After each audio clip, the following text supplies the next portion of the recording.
හරි අද අපිට ඩිස්කස් කරන්න තියෙන අපි කලින් ඩිස්කස් කරපු අන්තිම මොඩල් පේපර් එකේ එසේ පේපර් එකේ තව ප්‍රශ්න හතරක් ඉතුරුලා තිබ්බා. ඒක තමයි ඩිස්කස් කරන්න හදන්නේ. හරි. ඒතර ස්ට්‍රක්චර්ඩ් පේපර් එක අපි කලින් ඩිස්කස් කරා. ඒකේ කවුරුර වීඩියෝ එක බැලුවේ නැත්නම් මට මෙසේජ් එකක් දාන්න මම රෙකෝඩින් එක දාන්නම්. මේ එතකොට මම හිතන්නේ අපි ඒකේ මෙන්න මේ ප්‍රශ්නේ ඩිස්කස් කරා එසේ පේපර් එකේ. ලොජික් ගේට් වලින් තිබිච්ච මේ රොබෝ කෙනෙක් ආශ්‍රයෙන් හදලා තිබ්බ ප්‍රශ්නේ ඊට පස්සේ මේ නෙට්වර්කින් ප්‍රශ්නෙත් අපි කරා නේද මතකනේ අපි තමයි හොඳටම කරේ කියලා software company එකක් තියෙනවා ඒකේ ATHK කියන්නේ ඒක කියලා කිව්වේ. හරි ඊට පස්සේ අපි එමු database ප්‍රශ්නෙට. ඒතර අපි network එකයි logic gate එකයි discuss කරලා තිබුණේ. networking ප්‍රශ්නේ කරේ නෑ. ඒක තමයි දැන් කරන්න හදන්නේ. හරි. එතකොට මොකද්ද මේ කියලා තියෙන්නේ කියලා බලමු. Following relational schema has been designed for a database of a proposed library management system. හරි ඒතර library management system එකකට මේ කියන relational scheme එක. ඒ කියන්නේ මේ දත්ත සමුදාය හදන්න කලින් හදලා තියෙන සම්බන්ධක පරික්‍රමාව හදලා තියෙනවලු. හරි. book ID plus author ID, member ID and member ID plus book ID are the primary keys of the given relations respectively. ඒ කියන්නේ මේ book එකේ primary key එක book ID ලු. book author එකේ primary key එක මේ දෙකම එකතු කිරීමක් දාලා තියෙන මේ දෙකම. හරි book ID plus author ID ලු. හරි. ඊට පස්සේ member table එකේ primary key එක member ID ලු. ඊට පස්සේ මේ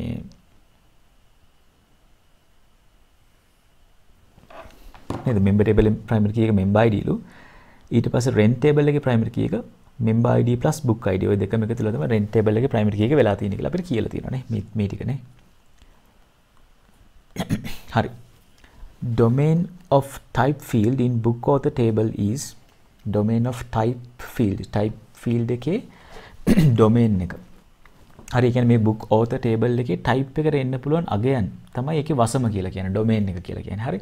ඒතර මේකේ වසම ඇවිල්ලා මේකට එන්න පුළුවන් මෙන්න මේ දෙක විතරයි. sub author සහ main author කියන එක විතරයි එන්න පුළුවන් domain එකට. ඒ කියන්නේ මේ type එක කවුරු හරි කතරු කෙනෙක් එක පොතක main author කෙනෙක් වෙන්න පුළුවන්. තව පොතක sub author කෙනෙක් වෙන්න පුළුවන්. ඒ කියන්නේ සහාය කතරු කෙනෙක් වෙන්න පුළුවන්. එහෙම නැත්නම් ප්‍රධාන කතරු වෙන්න පුළුවන්. ওই දෙක තමයි තියෙන්න පුළුවන් types දෙක කියලා තියෙන්නේ.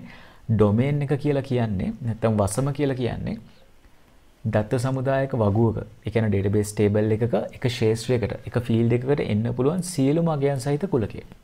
හරි. ඒ කියන්නේ අපි marks කියලා ගත්තොත් marks වලට එන්න පුළුවන් ඔක්කොම අගයන් මොනවද 0 ඉඳන් 100 වෙනකන් නේද? ඒතර 0ත් 100ත් ඒ දෙකත් ඇතුළත්ව ඒ තියෙන සියලුම සංඛ්‍යා තමයි ඒකේ වසම. ඒකෙන් අගයන් ටිකක් විතර එන්න පුළුවන්. ඒතර මේ type එකේ domain එක මේ දෙක කියලා කියන්නේ sub author main author කියලා කියන්නේ ওই දෙකෙන් එකක් විතරයි මෙතෙන්ට එන්න පුළුවන් කියන එක. හරි. ඊට පස්සේ දීලා තියෙනවා zip code is dependent on the city attribute in member table. ඒතර zip code එක dependent වෙනවලු city එක මත. ඒ කියන්නේ හැම city එකකටම අදාළව zip code එකක් තියෙනවලු. අනන්‍ය වෙච්ච මං හිතන්නේ. එතකොට මේ මං හිතන්නේ නෙවෙයි එහෙම තමයි කියලා තියෙන්නේ. zip code එක රඳාපවතිනවා city එක මත. zip code කියලා කියන්නේ සාමාන්‍යයෙන් අපි postal code එක කියලා කියන්නේ තැපැල් අංකය. ඒතර ඒ city එකට තියෙන තැපැල් අංකය ලෝකෙම්ම එකක්. හරි ලෝකෙම තියෙන නගරවලට වෙනම තැපැල් අංකයක් දීලා තියෙනවා. ඒක තමයි zip code එක කියලා සාමාන්‍යයෙන් කියන්නේ. හරි. එතකොට ඒකත් අපි දැනට මේක නිකන් පොඩියට මාක් එකක් දාලා තියාගමු. zip code එක depend වෙනවා city එක මත. හරි. ඊස් පළවෙනි ප්‍රශ්නේ write down the highest normal form that each table is in. හරි. ඒතර මේ එක එක table එක තියෙන උපරිම ප්‍රමත අවස්ථාව ලියලා පෙන්නන්නලු. use the following table format. මෙන්න මේ table format එක භාවිතා කරන්නලු. හරි. මේ එක එක tables තියෙන ඉහළම ප්‍රමුඛ අවස්ථාව මොකක්ද කියලා ලියන්න කියන්නේ. හරි. දැන් මෙහෙම ඉහළම ප්‍රමුඛ අවස්ථාව කියලා කියන හේතුව තමයි මොකක් හරි table එකක් තුන්වෙනි ප්‍රමුඛ අවස්ථාවේ තියෙනවා කියන්නේ එයා අනිවාර්යයෙන්ම දෙවෙනි ප්‍රමුඛ අවස්ථාවෙත් තියෙනවා පළවෙනි ප්‍රමුඛ අවස්ථාවෙත් තියෙනවා. හරි. මොකක් හරි table එකක් දෙවෙනි ප්‍රමුඛ අවස්ථාවේ තියෙනවා කියන්නේ එයා අර දෙකට තියෙන අවශ්‍යතාව ටිකත් පහු කරගෙන එන්න ඕනේ.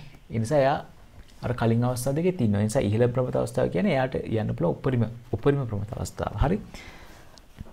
හරි අපි book එක බැලුවොත් එහෙම එයාගේ primary key එක විදිහට අපි කිව්වේ book ID එක. ඒතර නම පොත මත රඳා පවතිනවා. ඒක publish කරපු අවුරුද්ද පොත මත රඳා පවතිනවා. හරි පොතෙන් පොතට publish කරපු අවුරුද්ද කියන එක වෙනස් වෙන්න පුළුවන්. හරිද? හැබැයි එතනදී ගොඩාක් හිතන්න ගියොත් අපිට publisher කෙනෙක් දාලා මේ දෙවන මුද්‍රණයේදී පබ්ලිෂ් කරේ මේක තුන්වෙනි මුද්‍රණය එහෙම එඩිෂන් වශයෙන් ගත්තොත් අවුරුද්දෙන් අවුරුද්ද වෙනස් වෙන්න පුළුවන්. හරි. ඒතර අපිට බුක් ID එක මාරු කරන්න බෑනේ. ওই පබ්ලිෂ් ටිය කියන එකට මල්ටි වැලියුඩ් වෙනවා. එහෙම හිතුවොත් එහෙම. ඒ කියන්නේ මේ එක අවුරුදු වල එකම පොත print කරලා තිබුණොත් එතන මේ පබ්ලිෂ් ටිය කියන එක මල්ටි වැලියුඩ් වෙනවා. හරි. ඒ කියන්නේ එකම පොත මේ අවුරුදු print කරලා තියෙනත් පුළුවන් ඊළඟ අවුරුදු print කරලා තියෙනත් පුළුවන්. හැබැයි මේ published year කිව්වම අපිට හිතන්න පුළුවන් මේක මේ එලි දක්වපු අවුරුද්ද වගේ අදහසක් ගත්තම හරි. හරිද? දැන් කෙනෙක් අර විදිහේ තර්කයක් ගෙනවොත් මෙතනදී ඒකට අපිට පිළියමක් දීලත් නෑ මේ ප්‍රශ්නේ. ඒ කියන්නේ මම හදද්දී ඒක හිතුවේ නෑ ඒ වෙලාවේ පැත්තෙන්. මේ මෙතන මම published year කියන අදහස් කර පොත එලි දක්වපු අවුරුද්ද වගේ අදහසක්. හරි. ඒතර මේ පොත ඉස්සලාම ත්‍රිදොරට වැඩිම තිබිලා තියෙන මෙන්න මේ අවුරුද්ද කියලා හිතන්න. හරි. ඒතර ඒකත් පොත මත රඳා පවතිනවානේ. ඒකේ පොතෙන් පොතට වෙනස් වෙනවා. හරි. එතකොට මේ බුක් ටේබල් එකේ සියලුම ප්‍රාථමික අතර නොවන ශේෂ්ත්‍ර ප්‍රාථමික අතර මත පූර්ණ වශයෙන් රඳා පවතිනවා. ඒ කියන්නේ all the non key attributes are fully dependent on the primary key. එහෙම වෙනවා නම් ඒ වගුව තියෙන්නේ තවන ප්‍රමත අවස්ථාවේ කියලා අපි කියනවා. හරි. ඒ නිසා බුක් ටේබල් එක third normal form එකේ තියෙනවා. ඒ නිසා තවන ප්‍රමත අවස්ථාව නැත්නම් third normal form කියලා ලියන්න පුළුවන්. හරි. ඊට පස්සේ book author table එක ඒකේ primary key එක විදිහට අපිට දීලා තියෙන මේ දෙකම නේද? book ID එකයි author ID එකයි දෙකම තමයි primary key එක වෙන්නේ. ඒතර මේ type එක ওই දෙකම මත රඳා පවතිනවද? දැන් සහාය කර්තෘද නැත්නම් ප්‍රධාන කර්තෘද කියන එක දැන් එක පොතකට එක author කෙනෙක් සහාය කර්තෘ වෙන්න පුළුවන්.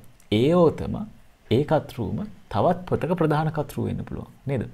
එතකොට මේ ඒක පොත මත විතරක් නෙවෙයි රඳා පවතින කර්තෘ මතත් රඳා පවතින. එකම පොතට ප්‍රධාන කර්තෘ කෙනෙක් ඉන්නත් පුළුවන් සහාය කර්තෘ කෙනෙක් ඉන්නත් පුළුවන් නේ. ඒ නිසා මේ type කියන එක අනිවාර්යෙන් පොත සහ කර්තෘ කියන දෙන්නම මත රඳා පවතිනවා. ඒ නිසා type එකේ දෙන්නම මත රඳා පවතිනවා කියන එක අපිට තේරුම් ගන්න පුළුවන්. අර type එකට එන ආගයන් ටිකක් කියලා තිබ්බේ. ඒ නිසා මේ දෙන්නම මත මේක රඳා පවතිනවා. ඒතකොට ඒ කියන්නේ ඒකේ ප්‍රාථමික අතර මත type එක රඳා පවතිනවා. ඊට පස්සේ author name කියන එක හැබැයි ඒ දෙන්නම මත රඳා පවතින්නේ නැහැ. නේද? කර්තෘ නමනේ author name කියලා කියන්නේ. ඒතර එයා රඳා පවතින්නේ කර්තෘ ID එක. ඒ කියන්නේ author ID එක මත විතරයි. කර්තෘගේ නම රඳා පවතින්නේ කර්තෘ මතනේ. හරි. ඒකට පොත ආදාලා නැහැනේ. එයා පොත් ගොඩක් ලියලා තියෙන පුළුවන් නේ.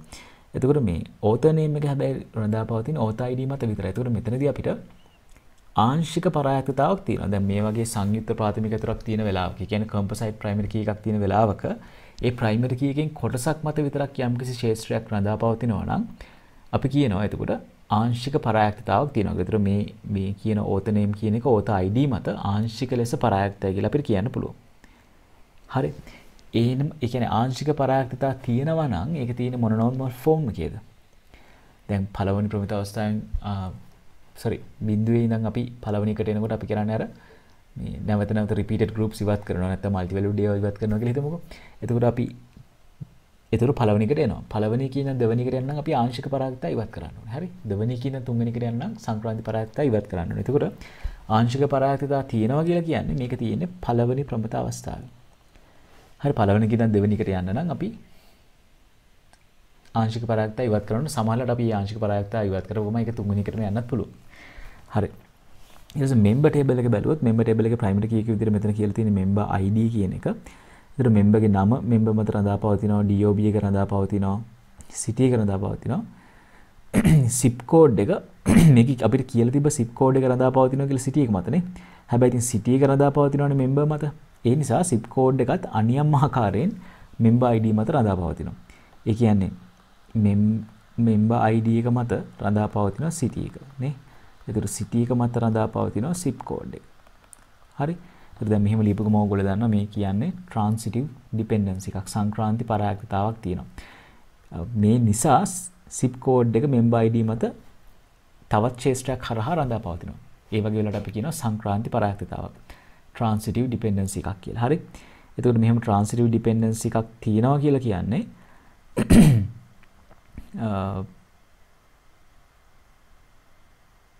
මොකද්ද? දෙවන ප්‍රමිත අවස්ථාවේ තමයි member කියන table එක තියෙන්නේ නේ. second normal form එකේ අපි ඔය සංක්‍රාන්ති පරායක්තාව ඉවත් කරාම එයාව අපිට දෙවන ප්‍රමිත අවස්ථාවට ගන්න පුළුවන්. හරිනේ. හරි. ඊට පස්සේ අපි rent එක බැලුවොත් එහෙම ඒකේ ප්‍රාථමික අතර විදිහට අපිට දීලා තියෙන member ID plus book ID. ඒතර මේ දෙකම එකතු වුණාම තමයි සංයුක්ත ප්‍රාථමික අතුරක් විදිහට තියෙන්නේ. ඒතර rent date එක rent කරපු දවස member සහ පොත කියන දෙකම මත රඳා පවතිනවා. හරිද? due date එක ලබා දිය යුතු දවසත් එතකොට ඒ දෙකම මත රඳා පවතිනවා. කොච්චර දවසකට පස්සේ දෙන්න ඕන කියන එක නේ. ඒතර due date කියන එකත් ඒ කියන්නේ due date කියන්නේ මේ පොත ගෙනත් දෙන්න ඕනේ දවස. හරි? ඒතර ඒකත් member සහ පොත කියන දෙකම මත රඳා පවතිනවා. හරිද? ඉතින් ඒ නිසා මේ දැන් කෙනෙක්ට උතන තර්ක කරන්න පුළුවන් මෙහෙම. දැන් පොතක් ගත්තම සාමාන්‍ය ලයිබ්‍රරි එකක සති දෙකක් ඇතුළත ගෙනත් දෙන්න ඕනේ. හරිද? නැත්නම් ඒකේ තියෙන එක ලයිබ්‍රරි එකක එක දවස් තියෙන පුළුවන්. ඒතකොට දැන් ඒක රඳාපවතින රෙන්ට් කරපු දවසේ ඉඳන්. හරි? රෙන්ට් කරපු දවසේ සිට සති දෙකක්. ඒතකොට මේ ඩියු ඩේට් එක රඳාපවතින රෙන්ට් ඩේට් එක මත කියලා අපිට හිතන්නත් පුළුවන්. ඒ කියන්නේ ඩියු ඩේට් එක අපිට ඩිරයිව් කරගන්න පුළුවන් රෙන්ට් ඩේට් එකකින්. කියලා කෙනෙක් කියන්න පුළුවන්. හරි? ඉතින් ඒක ඇත්ත තර්කයක් නේ. හරිද? ඒ කියන්නේ ඩියු ඩේට් එක අපිට රෙන්ට් ඩේට් එකෙන් ඩිරයිව් කරගන්න පුළුවන්. මොකද අපි රෙන්ට් ඩේට් එක දන්නවනේ ඊට සති දෙකකට පස්සේ ඩියු ඩේට් එක ඉන්නේ. හරි එහෙම ඩිරයිව් කරගන්න පුළුවන්. හැබැයි සාමාන්‍යයෙන් අපි දන්නවා ER diagram එකේ අපි derived attributes දානවා. derived attributes කියලා කියන්නේ ව්‍යුත්පන්න උපලක්ෂණ කියලා අපි කියන්නේ. හරි. ව්‍යුත්පන්න කඩේරින් පෙන්වන්නේ ER එකේ. හරිද? ඒ ER එකේ කඩේරින් පෙන්වන ඒවා ව්‍යුත්පන්න උපලක්ෂණයක් නම් අපි ඒක මේ රිලේෂනල් ස්කීම් එකේ දාන්නේ නැහැ. දැන් මෙතන රිලේෂනල් ස්කීම් එකේ කියන්නේ සම්බන්ධක පරික්‍රමාවේ මේක දාලා තියෙනවා. හරිද?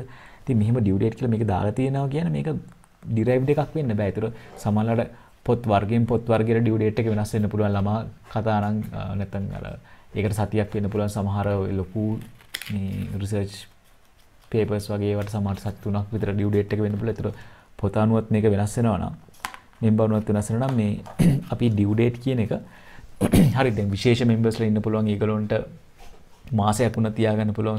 නෝමල් මෙම්බර්ස්ලාට තියාගන්න පුළුවන් සතිය එහෙම තියෙනත් පුළුවන්. දැන් මේක විස්තර මුකුත් කියලා නැහැ මේ සම්බන්ධයෙන්. එතකොට අපිට මේ ඩියු ඩේට් එක member ID book ID දෙන්නම මත රඳාපවතිනවා කියලා ගමු. හරි. ඒතර ඒකත් තවන ප්‍රමත අවස්ථාවේ කියලා අපිට ගන්න පුළුවන්. ඒතර rent එක third normal form එකේ තියෙනවා. මොකද එයාගේ ප්‍රාථමික අතුරු නොවන ශේෂ්ත්‍ර දෙකම ප්‍රාථමික අතුරු මත පූර්ණ වශයෙන් පරාක්ත වෙන නිසා. හරි. ප්‍රාථමික අතුරු නොවන ශේෂ්ත්‍ර ප්‍රාථමික අතුරු මත පූර්ණ වශයෙන් පරාක්ත වෙන නිසා අපිට එහෙම ගන්න පුළුවන්.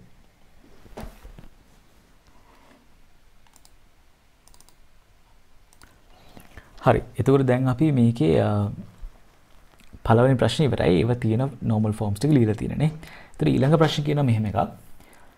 If any relation is not in third normal form, මේකක් හරි තුන්වෙනි ප්‍රමත අවස්ථාවේ නැත්නම් convert them to relations in third normal form. Use the table structure given below. ඒතර මේකක් හරි තවන ප්‍රමත අවස්ථාවේ නැත්නම් අපිට ඒවත් තවන ප්‍රමත අවස්ථාවට හරවන්න කියලා කියනවා.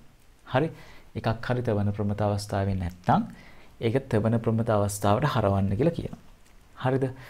ඒතර ඒකට මේ දීලා තියෙන ආකෘතිය භාවිතා කරන්නලු. හරි. අපි ඒක මේ OneNote එකේ කරගෙන යමු. නේද අපි ඩිස්කස් කරමු networking ප්‍රශ්නේ. ඒතර දැන් අපි යන්නේ තුන්වෙනි ප්‍රශ්නේ. ඒතර පළවෙනි කොටස අරගෙන ඉවර කරලා තියෙන්නේ. දැන් මොකද්ද මේ දෙවෙනි කොටස? පළවෙනි කොටස උත්තරේ අපි මෙතන ලියාගෙන යනවා. ඒතර ලකුණු දෙන විදිය දෙන්න ලේසි නිසා අපි එක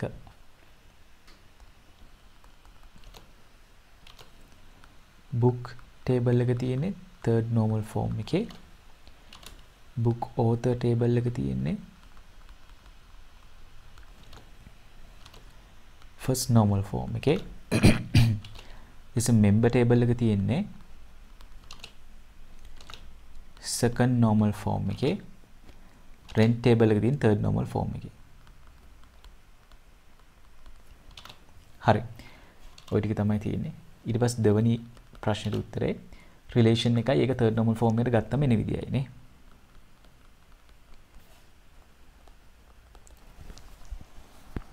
හරි දැන් third normal form එකේ නැත්තේ මොනවද? ඉස්සෙල්ලාම අපි ගමු අර මේ book author කියන එක. හරි ඒක third normal form එකට ගන්න මොකක්ද අපිට කරන්න පුළුවන් කියලා බලමු. දැන් book author එක පළවෙනි ප්‍රමිත අවස්ථාවේ තියෙන හේතුව මොකද්ද? එයාගේ partial dependency එකක් තියෙනවා. ඒ කියන්නේ මේ ආංශික පරාර්ථතාවක් තියෙනවා. author name එක නේ. එහෙනම් අපි author කියලා වෙනම ටේබල් එකක් හදුවනම් හරියට author ID එක author name එකයි දාලා. ඒතර අපිට මේකේ author ID එක foreign key එකක් විදිහට use කරන්න පුළුවන්. සංගීත ප්‍රාථමික අතරක් වුණාට අවුලක් නැහැ. author ID එක foreign key එක විදිහට use කරලා අපිට author ගේ නම හොයාගන්න පුළුවන් author table එකෙන්. හරි. ඒ නිසා අපි මොකද්ද කරන්න ඕනේ? මේ වගුව හැමම තියමු book author කියලා. ඒතර මේ වගුව අපි හැමම තියනවා book_author.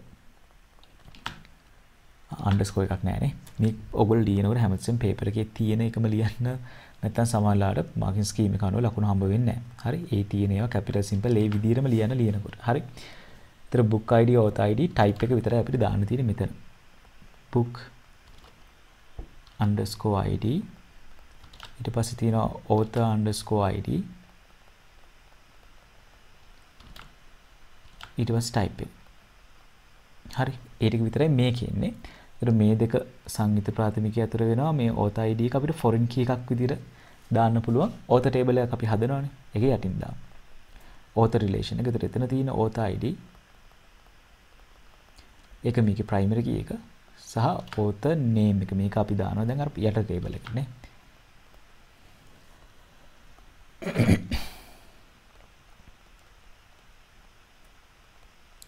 හරි දැන් මේ author කියන table එකත් තෙවන ප්‍රමුඛ අවස්ථාවේ තියෙන. ඒ author name එක සම්පූර්ණයෙන්ම රඳා පවතින author ID මත. ඒතර author ID book table එකේ author ID එක foreign key එකක් කරාම අපිට මේ author table එකෙන් හොයාගන්න පුළුවන් author ගේ නම ප්‍රශ්නයක් වෙන්නේ නැහැ. දැන් මේ book author කියන එක අර තිබුණේ පළවෙනි ප්‍රමුඛ අවස්ථාව. ඒකෙන් අපි තෙවන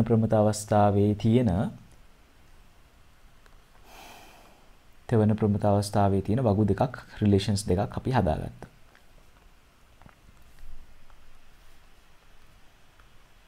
හරි. ඊට පස්සේ තව එකක් තියෙනවානේ. මේ member එකත් තෙවන ප්‍රමුඛ අවස්ථාවේ නෑ. එහෙනම් අපි ඊළඟට member table එක සලකා බලමු.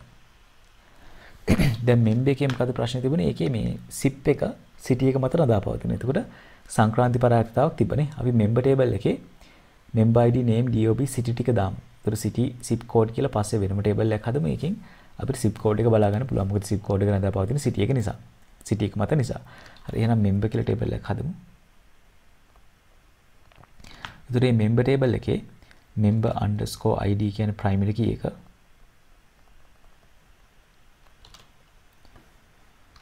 ඊට පස්සේ name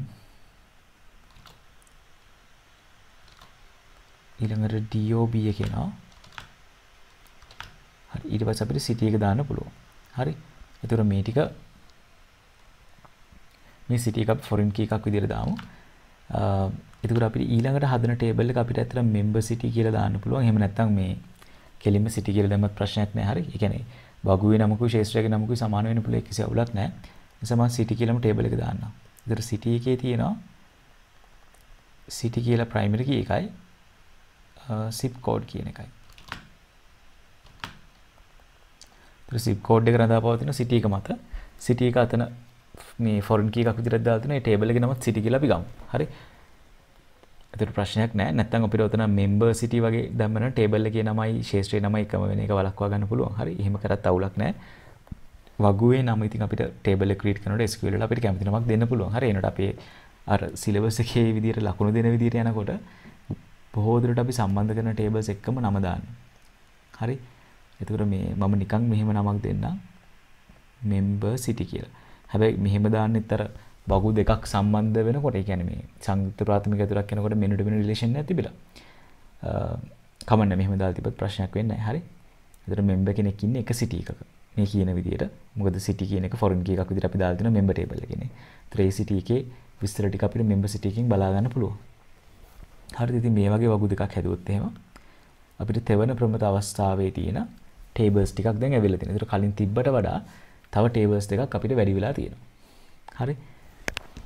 ඒතර මේක තමයි ඒකේ දෙවෙනි කොටසට උත්තරේ වෙන්නේ. ඒතර පළවෙනි එක හරි, දෙවෙනි එක හරි. ඊළඟ තුන්වෙනි කොටසේ තියෙන්නේ draw an ER diagram for the above complete relation schema. Consider the answers you gave in 2 above. හරි. ඒතර අපි දෙවෙනි එකේ දීපු උත්තර සලකලා මේකට ER diagram එකක් අදින්නලු. හරි. ඒතර අපි ER එකක් අඳිනකොට අපි හැමතිස්සෙම තෙවන ප්‍රමුඛ අවස්ථාවේ තියෙන එක තමයි සලකන්න ඕනේ. එහෙම නැතුව කලින් වෙන වෙන ප්‍රමුඛ අවස්ථාවල තියෙනවට ඇඳුත් අපිට ER එක හරියට ඇඳ ගන්න බැරි වෙනවා. හරි. දැන් අපි ඇත්තටම කරන්නේ අපි ER එකක් ඇඳලා ER එකෙන් තෙවන ප්‍රමුඛ අවස්ථාව හදාගන්න විදිහ ඉගෙන ගත්තේ කලින් අර ER එකක් රිලේෂන් ස්කීම් එකට හරවනකොට තියරි කරන දවස්වල. හරි. එතකොට දැන් අපි රිලේෂන් ස්කීම් එක දීලා ඒක ER එක කරන්න යනකොට අපි අනිවාර්යයෙන්ම කරන්න ඕන දෙයක් තමයි ඒ දීලා තියෙන රිලේෂන් ස්කීම් එක කියන්නේ සම්බන්ධක පරික්‍රමාව තෙවන ප්‍රමුඛ අවස්ථාවට හරව ගන්න. third normal form එකට හරව ගන්න. ඊට පස්සේ third normal form එකෙන් තියෙන එකට තමයි අපි ER එක අදින්න ඕනේ. හරි. අපි ඒ ටික බලමු මොනවාද එන්න ඕනේ දේවල් කියලා. දැන් ඒතර අපිට එන්න ඕනේ භූතාර්ථ මොනවාද? මෙතන තියෙනවානේ book author මේ ඒ කියන්නේ book කියන එක එන්න ඕනේ. නේද? author කියන එක එන්න ඕනේ. දැන් ඔය book author හැදෙන්නේ book id author id composite දාලා නැති. ඒ කියන්නේ book සහ author අතර මේ මිනිට මිනිට රිලේෂන් එකක් තියෙනවා. හරි. ඒ නිසා තමයි එහෙම එන්නේ. ඒතර ඒ රිලේෂන් එක හරහා තමයි ඒ වගුව හැදිලා තියෙන්නේ නේ. ඒතර member table එක තියෙනවා. ඒතර member city table එකත් අපිට දාන්න වෙනවා. මේ city එක set වෙන නිසා member city කියලා හරි city කියලාම හරි තිබ්බත් ඒක ප්‍රශ්නයක් නැහැ. හරි. ඒකේ නම ප්‍රශ්නයක් නැහැ. කැමති නමක් දාන්න. ඊට පස්සේ rent table එක. දැන් rent table එකත් හැදිලා තියෙන්නේ member id book id. ඒ කියන්නේ member කෙනෙක් පොතක් rent කරන වෙලාවට තමයි ඒක හැදිලා තියෙන්නේ. ඒකෙත් composite primary key එකක් තියෙන්නේ. ඒ කියන්නේ ඒක මිනිට මිනි වෙන්න ඕනේ. හරිද? ඒ කියන්නේ ඒතර අපි rent කියලා වෙනම ER diagram එකේ එකක් නෑ ඒක සම්බන්ධතාවයක්. ඒතර මේ ටික තමයි අපි තියෙන භූතාර්ථ 4 වෙන්නේ. මෙන්න මේ 4. entities 4 හරි. භූතාර්ථ 4 ඔය 4. ඒතර ඔය 4 භාවිතා කරලා අපි ER diagram එක ගොඩනගමු. ඒතර දැන් අපි මේ කරන්නේ තුන්වෙනි ප්‍රශ්නේ. හරි. එතකොට අපි පොත දාගමුකෝ මේ හරියට විතර. book. ඒතර පොතේ තිබිච්ච උපලක්ෂණ ටික මොනවාද? book එකේ තිබුණා book id name published year.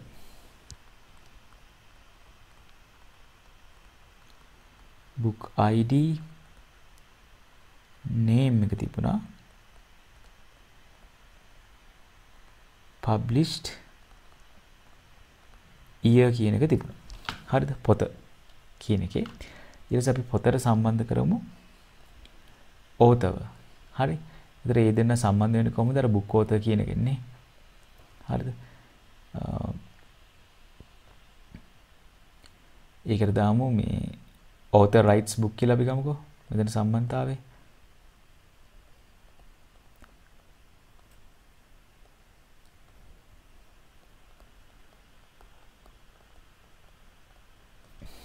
ඒක වචන නිසා අපි rights කියලා දැම්මේ. හරි. ඒ verb එකෙත් ඒක වචන ස්වරූපේ. ඒතර එතෙන්ට අපිට දාන්න පුළුවන් author id එකයි මෙතන අපි දාලා තියෙන author id එකයි author name එකයි නේ. author underscore id එක primary key නිසා යටින් ඉරක් යන්දා. ඊට ආය author name එකක් දාන්න පුළුවන්. හරි. දැන් මේක minute mini කියලා අපි දන්නවා හේතුව අර composite primary key එකක් දාලා තමයි මේ දෙන්න set වෙලා තියෙන book id එකයි author id එකයි මෙතන මේ. හරි. ඒ නිසා මේක අනිවාර්යෙන් minute mini relation එකක්. හරි. දැන් book එකයි author එකයි හරි. ඊට පස්සේ මේ author ආය වෙන කිසිම දෙයක් සම්බන්ධ වෙන්නේ නැහැ. පොත rent කරන්නේ කවුද? member. නේද? ඒතර මේ member rents book. book එක rent කරන්නේ කවුද? member. නේද? එතකොට මේ පැත්තට අපිට ගන්න පුළුවන් member has city. member has member city කියලා අපි දාමුනේ. අපි table name එකට දුන්නේ එහෙම නිසා. හරි. member has member city. එතකොට පොතට book සහ member දෙන්න සම්බන්ධ වෙන්නේ rent එක හරහා. එතකොට rent එකේ තියෙන member id book id ඔය දෙකම. හරි. ඊට මම rents කියලා දැම්මා. rent date එකයි due date එකයි. එතකොට rent date due date කියන දෙක තියෙනවනේ මෙතන. rent date due date.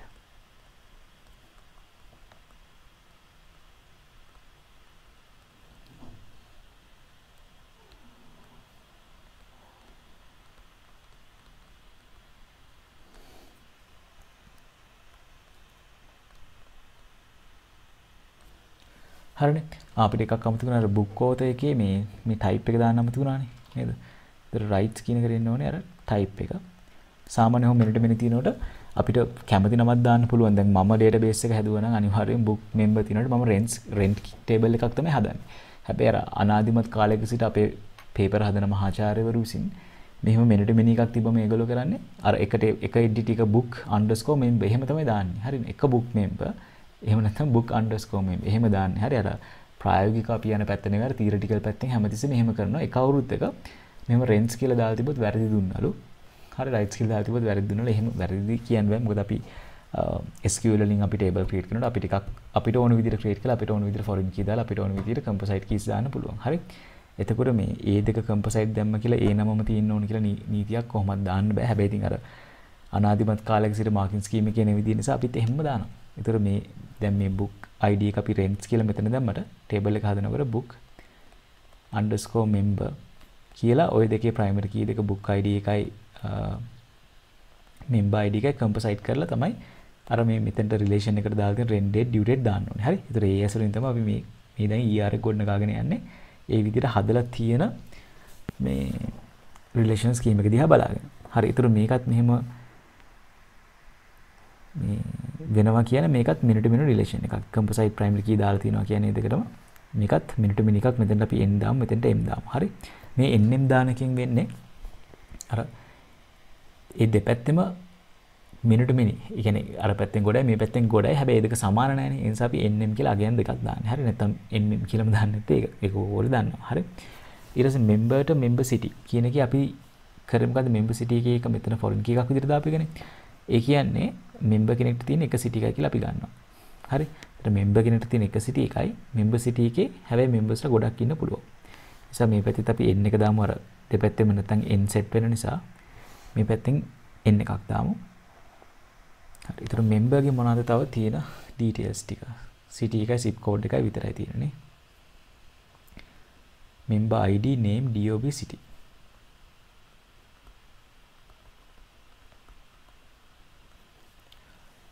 member id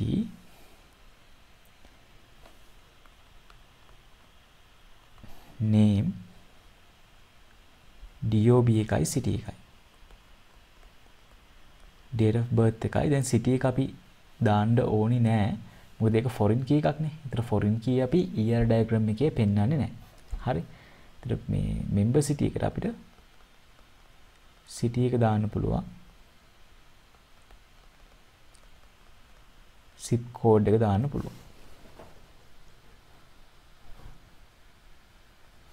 හරි.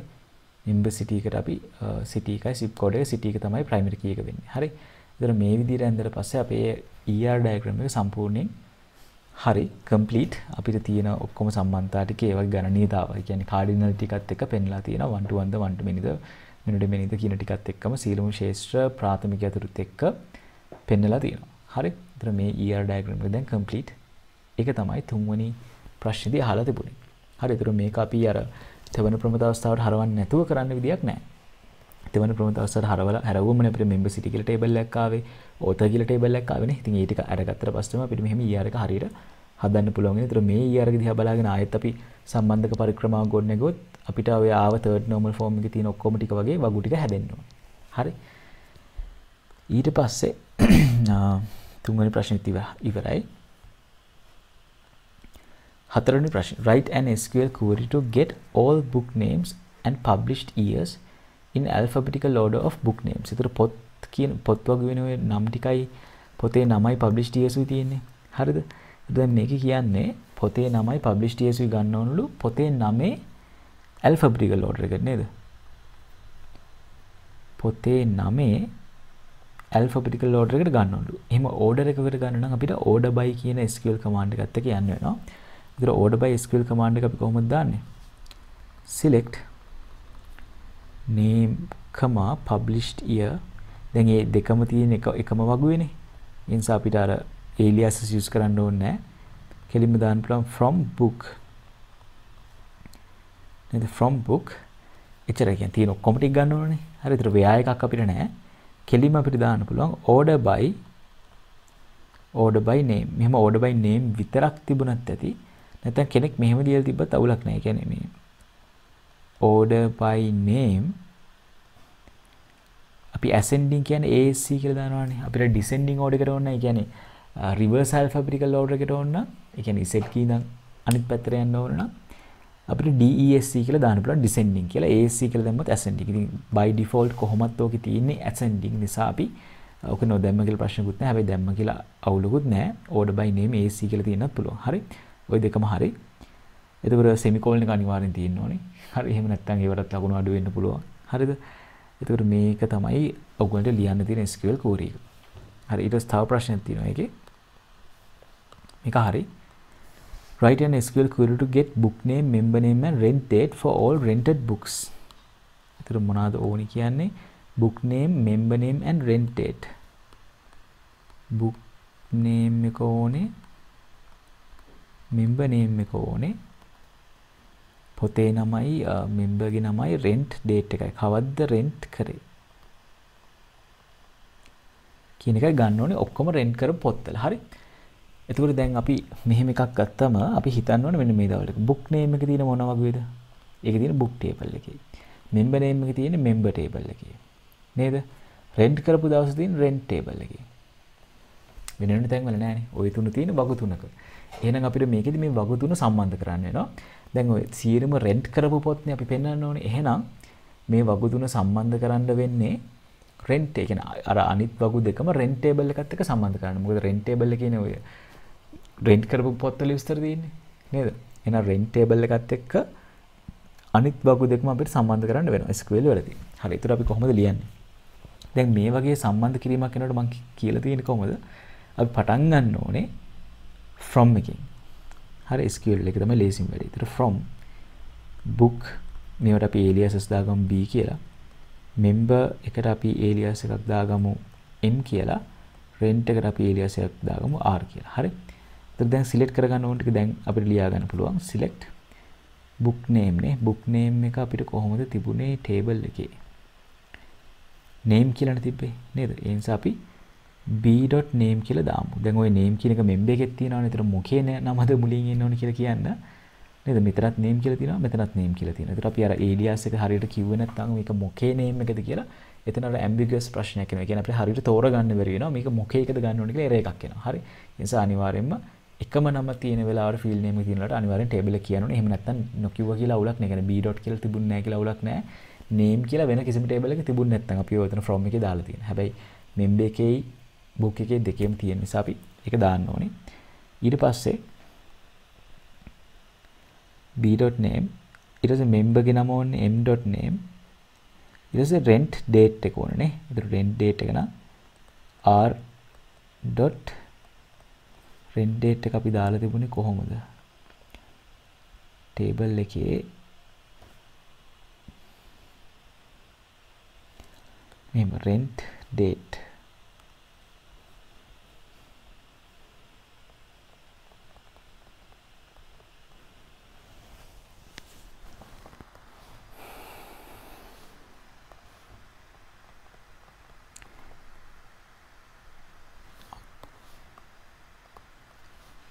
මෙතන නෙවෙයි sorry. හරි මේ උඩ එන්න ඕනේ rent date. එතන නම් r. කියලා නැති වුණත් අවුලක් නැහැ. මොකද මේ rent date කියන එක තියෙන්නේ කොහොමත් r table එකේ විතර වෙන කිසිම එකක නැහැ. හනේ. ඒ නිසා මම r. කියලා නැද්ද නොදැම්ම කියලාත් ඒක ප්‍රශ්නයක් නැහැ. මෙන්න මේ r කියන එක optional. ඒක තිබුණත් ප්‍රශ්නයක් නැහැ. නැතත් ප්‍රශ්නයක් නැහැ. හරි ඒක optional. හරි. ඒතර දැන් අපි ගන්න ඕන ටික කිව්වා මොන වගු වලින්ද ගන්න ඕන කියලා තියෙනවා. ඊට පස්සේ අපි මේකේ where condition එක දාලා මේක සම්බන්ධ කරගමු. හරි. හරි. දැන් අපි මේ දෙක සම්බන්ධ කරන්න ඕනේ rent table එක අනිත් වගු දෙකත් එක්ක. ඒතර අපි ඉස්සෙල්ලාම දාමු rent එක book එකත් එක්ක සම්බන්ධ කරමු. හරි. rent එකේ තියෙන book ID එක. එහෙනම් r.book_id සමානයි book table එකේ book ID එකට. b.book_id and එක දිගටම යන්නත් පුළුවන්. මම පහලින් ලියන්නම්. ආයේ මොකද්ද තියෙන අපිට tables member table එකනේ. rent එකට member එකත් සම්බන්ධ කරමු. ඒතකොට මේ r.member_id ආයෙසරක් බලන්න නම් member_id නේ. හරි. සමානයි rent එකේ තියෙන member_id කියලා නේ. එහෙනම් මේ දෙක සමාන වෙන වෙලාවට සමානයි m.member_id.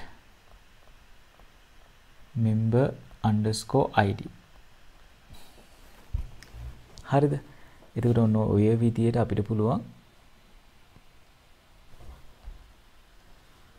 SQL කෝඩ් එක ලියා ගන්න. ඒතර මේ විදිහට ලිව්වට පස්සේ ඔය rent table එකේ අර අනිත් ටික සමාන වෙන වෙලාවට ඒ ටික අරගෙන rent කරපු පොත් හැම එකේම පොතේ නමයි member ගේ නමයි rent date එකයි කියන විස්තර ටික පෙන්නනවා. හරිද? ඉතින් මේ වගේ එකක් කරගන්න පුළුවන් වෙනවනේ. මෙහෙම තුනක් සම්බන්ධ වෙන එකක් මෑත කාලේ නෝ essay paper එකක අහලා නැහැ. ලේසි අහලා තියෙන. හරි. ඒතර අනිවාර්යයෙන්ම අර order by group by වගේ ඒවා ටික පොඩ්ඩක් බලාගෙන යන්න. ඊට පස්සේ SQL වල aggregate functions කියලා කියන්නේ අර sum min max average ටික ඒත් එක්ක අපි while එක use කරන්නේ නැතුව having එක use කරනවා කියලා ඉගෙනගෙන නැති. ඒ කියන්නේ අර aggregate functions දානකොට having එකත් එක්ක යන්නේ. ඒක group by එකට aggregate functions එන්න පුළුවන්. කියන්නේ දැන් gender එක අනුව male female අනුව average marks ඔය වගේ දේවල් එන්න පුළුවන්. ඒවට SQL දැනන් ඉන්න වෙනවා. හරි. හරි. ඒතර මේ ප්‍රශ්නේ එතනින් ඉවර වෙනවා. නේද? මේ ප්‍රශ්නේ එතනින් ඉවරයි. අපි ඒකට ලකුණු දෙන විදිය කොහොමද දෙන්නේ කියලා බලමු.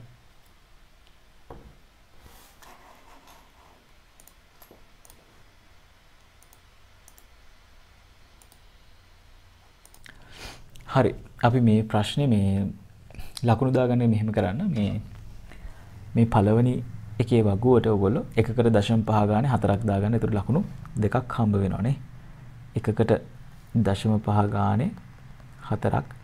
ඒ කියන්නේ 2 marks දාගන්න පුළුවන් මේ සම්පූර්ණ ටිකට. හරි. ඊට පස්සේ ඊළඟ එකටත් ඔයගොල්ලෝ 1කට 0.5 ගානේ 4ක් දාගන්න. ඒකටත් ලකුණු දෙකක් ගන්න පුළුවන්. ඒතර මේ එකක් කියලා කියන්නේ මෙන්න මේ එකක්. හරි. ඒතර මේකට 0.5 මේකට 0.5 මේකට 0.5 මේකට 0.5 හරියටම තියෙන්න ඕනේ. හරි. එහෙම තිබුණොත් මෙතන 0.5 ඒවා 4ක්. ඒ කියන්නේ ලකුණු දෙකක් ගන්න පුළුවන්. හරිද? ඊට පස්සේ ER diagram එකට ඔයගොල්ලන්ට ලකුණු 6ක් දාගන්න පුළුවන්. ඒ ලකුණු 6 හැදෙන්නේ මෙහෙම. ඒ ලකුණු 6ට මේ entities set එක තියෙනවනේ භූතාර්ථ 4ට 0.5 ගානේ 4ක් හම්බ වෙනවා. ඒතර ලකුණු 2යි. හරි. ඊට පස්සේ මේ relations තුනක් තියෙනවනේ 1 2 3යි. ඒවට 0.5 ගානේ 3ක්. ඔය මේ set කරලා තියෙන මේ type rent date due date ඔවත් එක්කම. හරි. ඒතර මේ set එකම තියෙනවනේ 0.5 හම්බ වෙන්න. හරි. ඒතර 0.5 ඒවා 3ක් 1.5ක් ඒ ටිකට දාගන්න පුළුවන් relations වලට. relations with attributes කියලා දාලා තියෙන එකයි. ඊට පස්සේ cardinality ගණනීයතාවට. හරි. ගණනීයතා තුනක් තියෙනවානේ. many to many සහ one to many. ඒ ටික හරියට දාලා තිනවට 1.5යි. හරි. ඒතර එතනත් 0.3 into 3. ඒ කියන්නේ මේ 0.5 ඒවා තුනක්. ඒතර අර 2යි මෙතන 3යි 5යි තව එකක් දෙනවා. ඒ ඔක්කොම ටික හරිනම් මේ සම්පූර්ණ ER diagram එක 100%ක් නිවැරදිව ලියර් කරලා තියෙනවා නම් එයාට තව එක්ස්ට්‍රා එක ලකුණක් දෙනවා. එතකොට ලකුණු 6ක් ඇඩ් වෙනවා මේ සම්පූර්ණ ER diagram එකට. හරි. ඔය විදිහට තමයි ලකුණු සෙට් වෙන්නේ. එතකොට ලකුණු 6ක් තියෙනවා. ඊට පස්සේ අර හතරවෙනි SQL query එකට ලකුණු 2යි ඊට පස්සේ එකට ලකුණු 3ක් විදිහට ගන්න පුළුවන්. ඒ කියන්නේ මෙන්න මේක හරිනම් 2 marks දා ගන්න පුළුවන්. ලකුණු 2ක් ඊට පස්සේ අර ටිකක් සංකීර්ණ එක ටේබල් ගොඩක් එකතු කරන්න තිබ්බ එකට ලකුණු 3ක් දීලා තියෙනවා. හරි. ඒතර මේවට මේ ලකුණු දෙන විදිහත් හරි. ඒතර සම්පූර්ණයෙන් එකතු ගත්තොත් 15න් කීයද කියලා තමයි ඔයගොල්ලන්ට දාගන්න තියෙන්නේ. හරි. 15න් කීයද කියලා බලන්න. ඒතර database ප්‍රශ්නේ අමාරු නෑ. හැබැයි සම්පූර්ණ තීර ටික කියන්නේ normalization, ඒ කියන්නේ ප්‍රමිතකරණය, ඊට පස්සේ ER diagrams, ඊට පස්සේ SQL. හරි. ඔය කියන ඔක්කොම ටික දැනගෙන ඉන්න ඕනේ. database පාඩමේ ලකුණු 15න් 15ම ගන්න. හරි. සම්බන්ධක පරික්‍රමා කොහොමද අපි ER diagram එක සම්බන්ධක පරික්‍රමාවට හරවන්නේ? ඊට පස්සේ සම්බන්ධක පරික්‍රමාව කොහොමද ER diagram එකට ආයෙ ගන්නෙ? ප්‍රමිතකරණයේ පළවෙනි ප්‍රමිත අවස්ථාව, දෙවෙනි ප්‍රමිත අවස්ථාව, ඊට පස්සේ අර පරායක්තතා ටික, ආංශික පරායක්තතාව, සංක්‍රාන්ති පරායක්තතාව, ඒ ටික හොඳට පාඩම් කරලා තියෙනවනේ. එහෙම වුණොත් database පාඩමේ ප්‍රශ්න අමාරු වෙන්නේ නැහැ.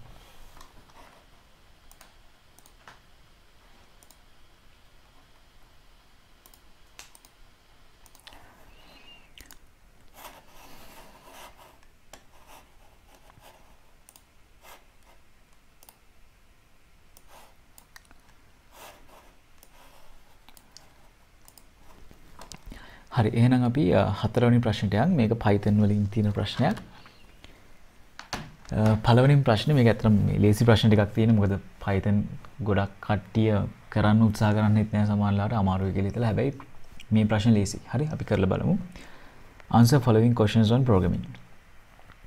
Draw a flowchart to count the number of odd numbers in a list entered by the user. ඒ කියන්නේ user enter කරපු ලයිස්තුවක හරි මොකක් හරි user enter කරපු list එකක තියෙන odd numbers ගන්න. ඒ කියන්නේ ඔත්තේ සංඛ්‍යා ගණන් කරන්න flow chart එකක් අඳින්න කියලා කියනවා.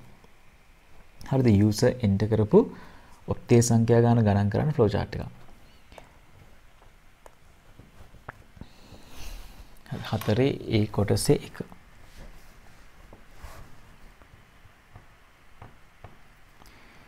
හතරවෙනි ප්‍රශ්නේ A කොටසේ 1. හරි මේකට ෆ්ලෝ chart එකක් අඳිනකොට දැන් ඔයගොල්ලෝ මේ වගේ වෙන සාමාන්‍යයෙන් කොහොමද කරලා ඇති. නේද අපි ස්ටාර්ට් කරන්න ඕනේ ඉස්සෙල්ලාම. ඊට පස්සේ පරිශීලකයා ආදානය කළ ලයිස්තුවක ඇති එහෙම නේ තිබුණේ. Draw flow chart to count the number of odd numbers in a list entered by the user. User enter කරපු list එකක තියෙන ඔත්තේ සංඛ්‍යා ගාන ගණනය කරලා ප්‍රදානය කරන්න තමයි තියෙන්නේ. හරි. එහෙනම් අපි ඉස්සලාම list එක ගමු. අපි දෙමු input L කියලා. ඒතර ඒකේ ඇතුළත් කරන්නේ කොහොමද කියන එක පරිශීලකයා බලාගනි. හරි. ලයිස්තුවක දෙන්න ගන්න කියලා තියෙන ඉතින් ලයිස්තුව ගත්තා. හරි. දැන් මේ ලයිස්තුවේ items කීයක් තියෙනවද කියලා අපිට කියලා නැහැ. හරි items 10ක් තියෙන්න පුළුවන්, items 5ක් තියෙන්න පුළුවන්. හරිද? එක එක ගණන් තියෙන්න පුළුවන්. එතකොට එහෙනම් අපි මේ ලයිස්තුවේ තියෙන අගයන් ගාන දැනගත්තොත් තමයි ඒකේ එකින් එක ගිහිල්ලා ලයිස්තුවේ item කීයක් තියෙනවද කියලා දැනගත්තොත් තමයි ඒකේ එකින් එක access කරලා අපිට බලන්න පුළුවන් වෙන්නේ මේක ඔත්තේද ඉරට්ටේද කියලා නේ.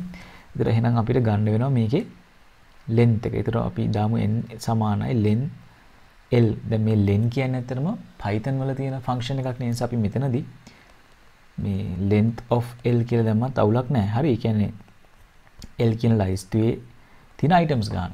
හරි. ඒතර ඒක flow chart එකේදී අපිට අර len කියන එක Python වල තියෙන function එකක් නිසා භාවිත කරන්න බැරි නිසා length of L කියලා ලියන්න පුළුවන්. හැබැයි අපිට නිකම්ම මෙහෙම len L කියලා ලියන්නත් පුළුවන් ප්‍රශ්නයක් නැහැ. හරි. එහෙම ලියනවා නම් හරිනම් define කරන්න ඕන len කියන්නේ මොකක්ද කියලා. හැබැයි ඉතින් මේක past papers වල marking schemes වල professors ලත් කලින් len කියලා use කරලා තියෙන නිසා අපි එහෙම පාවිච්චි කරා කියලා අවුලකුත් නැහැ. හරි. එතකොට දැන් n කියන්නේ තියෙන items ගන්න. දැන් අපිට items 5ක් තියෙන list එකක් කියන්නේ index numbers එන්නේ 0 1 2 3 4 කියන විදිහට නේ. items 5ක් තියෙන list එකක් නම් index numbers එන්නේ 0 4 වෙනකම්. නේද? හරි. එතකොට දැන් අපිට ඔය index numbers ටික access කරගන්න ඒකට මම i කියලා විචාරයක් ගන්න. ඒක 0යි. ඊට පස්සේ තියෙන ඔත්තේ සංඛ්‍යා ගාන ගණනය කරගන්නත් ඕනේ. ඒකට මම වෙනම විචාරයක් ගමු අපි count කියලා. C O U N T. හරි count එකත් අපි බිඳුවර set කරලා තියමු. ඔන්න ඔය විචාර ටික මම භාවිතා කරනවා. හරි දැන් මේ දෙකම බිඳුවර set කරන එක මට පේලි ගන්න අඩු කරගන්න ඕන නම් count එක බිඳුවර set කරන එකයි අර i එක බිඳුවර set කරන එකයි දෙකම අපිට එක පේලියට දාගන්න පුළුවන්. ඒතර i සමානයි 0යි count සමානයි 0යි. ඔය දෙකම එක පේලියට ඒතර අපිට දාගන්න පුළුවන්.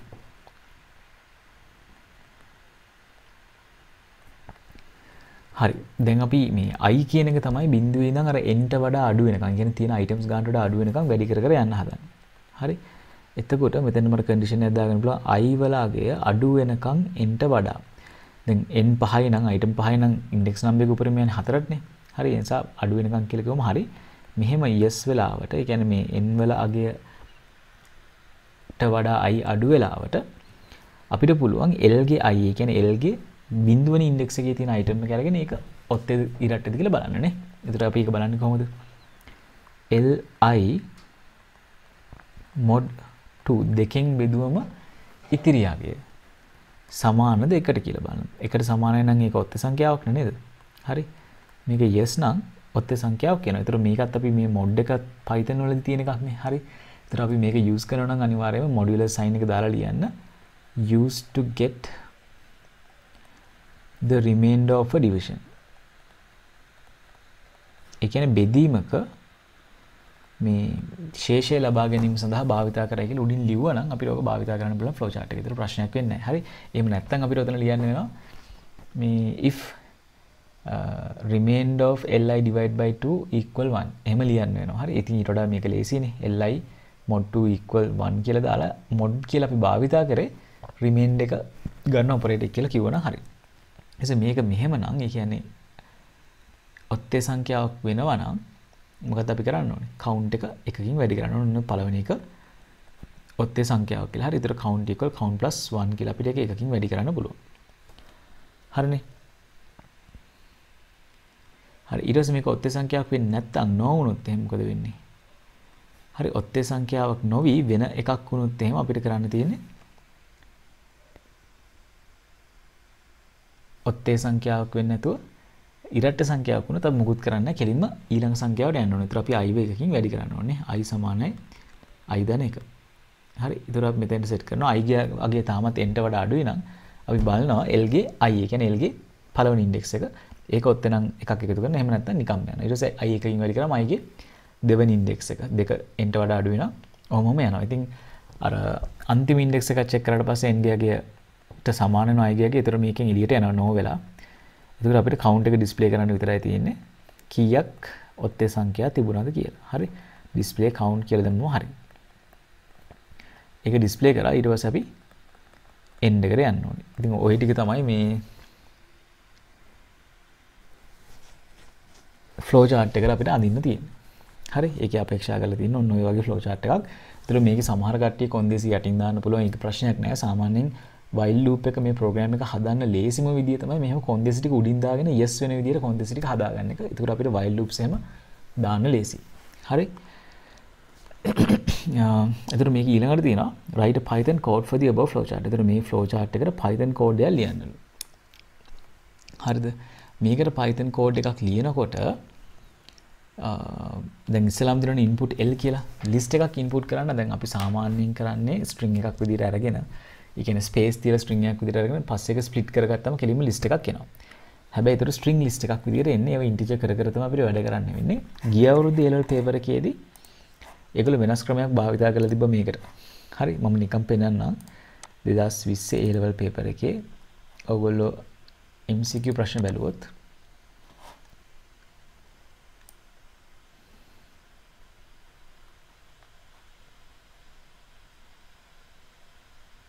හරි මෙන්න මේ විදිහට අපිට list එකක් කෙලින්ම integer විදිහට input කරගන්න පුළුවන්. හැබැයි ඒතර user එක enter කරනකොට මේ space එක අදාළ සංඛ්‍යා ටික enter කරන්න. එක සංඛ්‍යාවක් space අනිත් සංඛ්‍යාව space ඔහොමම enter කරාම ඒ ගන්න මේ සම්පූර්ණ string එක අරගෙන ඒ input එක අරගෙන string input යන්නේ ඒක split කරනවා කමා වලින්. කමා නෙවෙයි space නේ තියෙන space වලින් split කරනවා. මේ split එකට අපි අගයක් දුන්න නැත්නම් default value එක space කියලා අපි දන්නවන්නේ. ඒකට space වලින් split වෙනවා. හරි. space වලින් split වුණාම මෙතන හැදෙන list එකක් මොනවාද? අර string list එකක් තියෙනවා. ඒ සංඛ්‍යා ටික අපි හිතමු 80, 90, ඔය විදිහට string list එකක්. ඒකේ තියෙන එකින් එක අරගෙන for I in කිව්වම මේ සම්පූර්ණ එක නෙන්නේ. for I in කියලා list එකක් තියෙන. ඒතර මේක එකින් එක අරගෙන ඒවා integer x බවට පත් කරලා ආයෙත් list එකක් හදනවා. ඒකයි මේ එළියෙන් කොටු වරහන් දෙක දාලා තියෙන්නේ. ඒතර මේ ක්‍රමයට අපිට කෙලින්ම අර enter කරන එක integer list එකක් බවට පත් කරගන්න පුළුවන්. හරි. අපි මෙහෙම කරමු. මේ sublime එකේ මේ code කරගෙන ගිහලා මම ඔයගොල්ලන්ට පෙන්නන්නම් කොහොමද වැඩ කරන්නේ කියලා.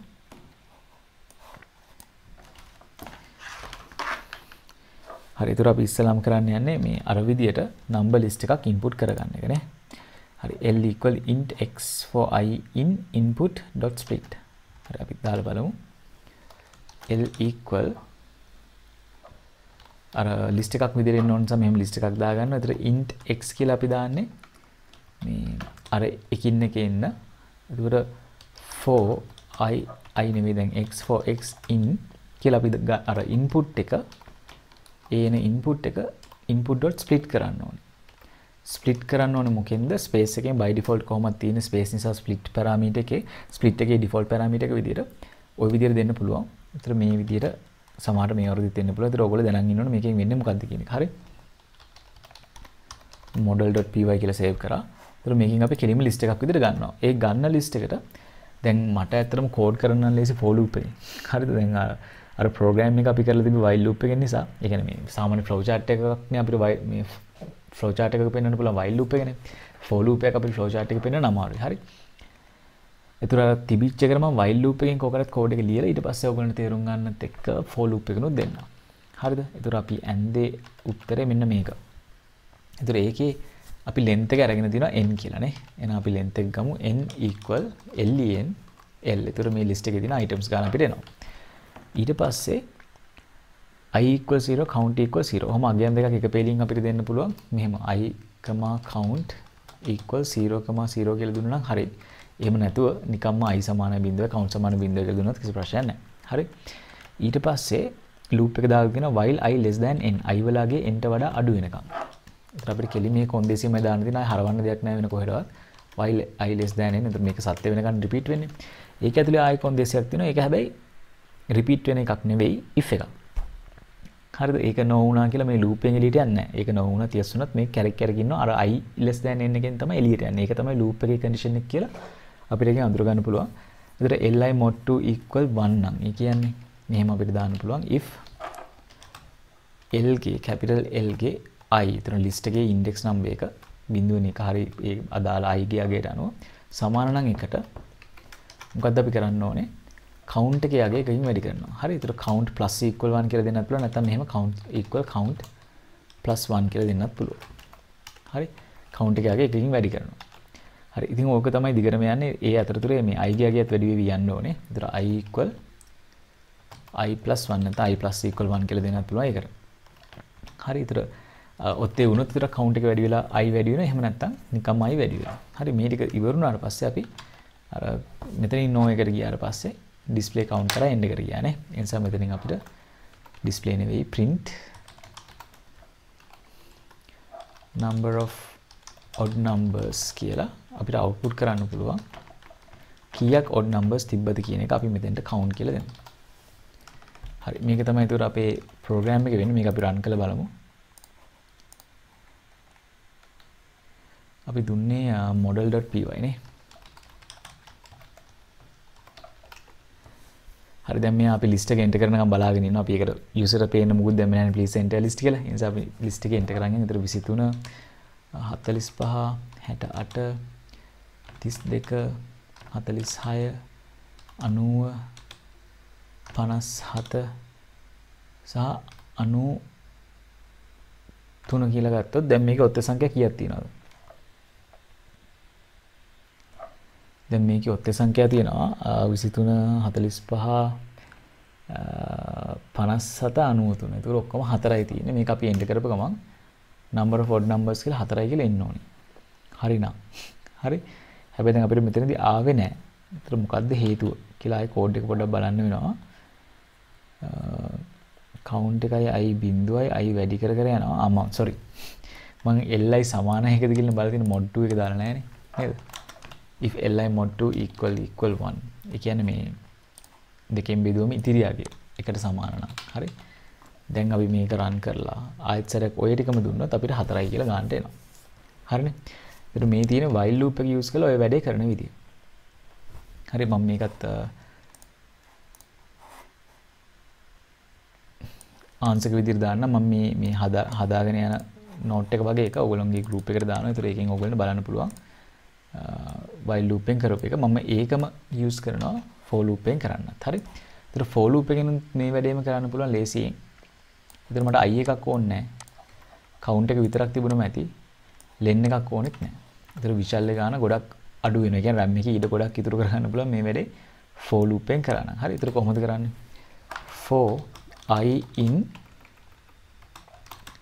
L. ඒ කියන්නේ මේ L කියන list එකනේ. ඒතර list එකේ තියෙන හැම අගයක්ම i ට එනවා සරින් සරේ. ඒතර ඒක ඇතුළතදී මම check කරලා බලනවා if I දැන් li කියලා බලන්න ඕනේ. දැන් එන්නේ කෙලිම item එකම i ට. හරි. so if I mod 2 equal 1 i දෙකෙන් බෙදුවම ඉතිරි අගය එකයි නම් ඒක odd number එක. ඒතර count එක up කරන්න පුළුවන්. count plus equal 1. ඒ කියන්නේ count equal count plus 1 කියලා ලියුවත් හරි. හරි. මේක වැඩි කර කර යනවා. එහෙම නැත්නම් මුකුත් වෙන්නේ නැහැ. ඉතින් ඔය list එකේ items ටික ඉවර වෙනකන් ඔය for loop එක කරගෙන for loop එක කරගෙනනොත් i ගේ අගය අපි දෙකෙන් බෙදලා ඉතිරි අගය එකයිද කියලා බලන්න. එකයි නම් විතර count එක up කරන මෙච්චරයි. හරි වෙන කිසිම දෙයක් නැහැ. ඒතර for loop එකේ මේ වැඩේ කරනකොට සෑහෙන ලේසි. ඉතින් මේක for එක ඇතුළේ තියෙන if එක නිසා indent කරලා තියෙනවනේ. if එක ඇතුළේ තියෙන එක අදාළ විදිහට indent කරලා තියෙන්න ඕනේ. ඒ ටිකෙන් එළිය තියෙන එක for loop එක run කරලා ඉවරුනාම තමයි අපි මේකට print කරන්නේ. හරි දැන් අපි මේ program එක මායසරයක් run කරලා ඔය input එකම දුන්නොත් ඒත් 4යි කියලා එනවනේ. දැන් sure නැත්තම් අපිට පුළුවන් ආයසරයක් run කරලා මේකේ අපි තව මේකම අරගෙන තවත් අගයක් දෙන්න බලන්න අපි 68යි 31. ඒතර දැන් 5ක් වෙන්න ඕනේ. හරි දැන් 5යි කියලා එනවා. ඒතර ඒකත් හරි. ඒ විදිහට වැඩ කරනවා. ඒතර මේ තියෙන for loop එකෙන් ඒක කරන විදිය මේ ක්‍රම දෙකෙන් ඕන විදියක් නැත්තම් ගැලපෙන logic ඕන එකකට උත්තර ගන්න පුළුවන්.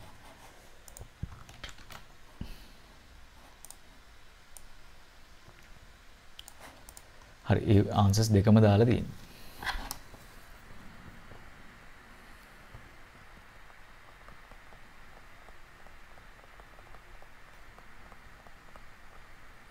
හරි විකල්ප පිළිතුර කියලා අපි දාමු. ඒතර Python code එක තමයි ඒ තියෙන්නේ. ඒතර මේක ඒ අදාළ එකේ දෙවෙනි ප්‍රශ්නෙට උත්තරය. හරි. දැන් අපි යන් ඒකේ මේ part B එකටනේ.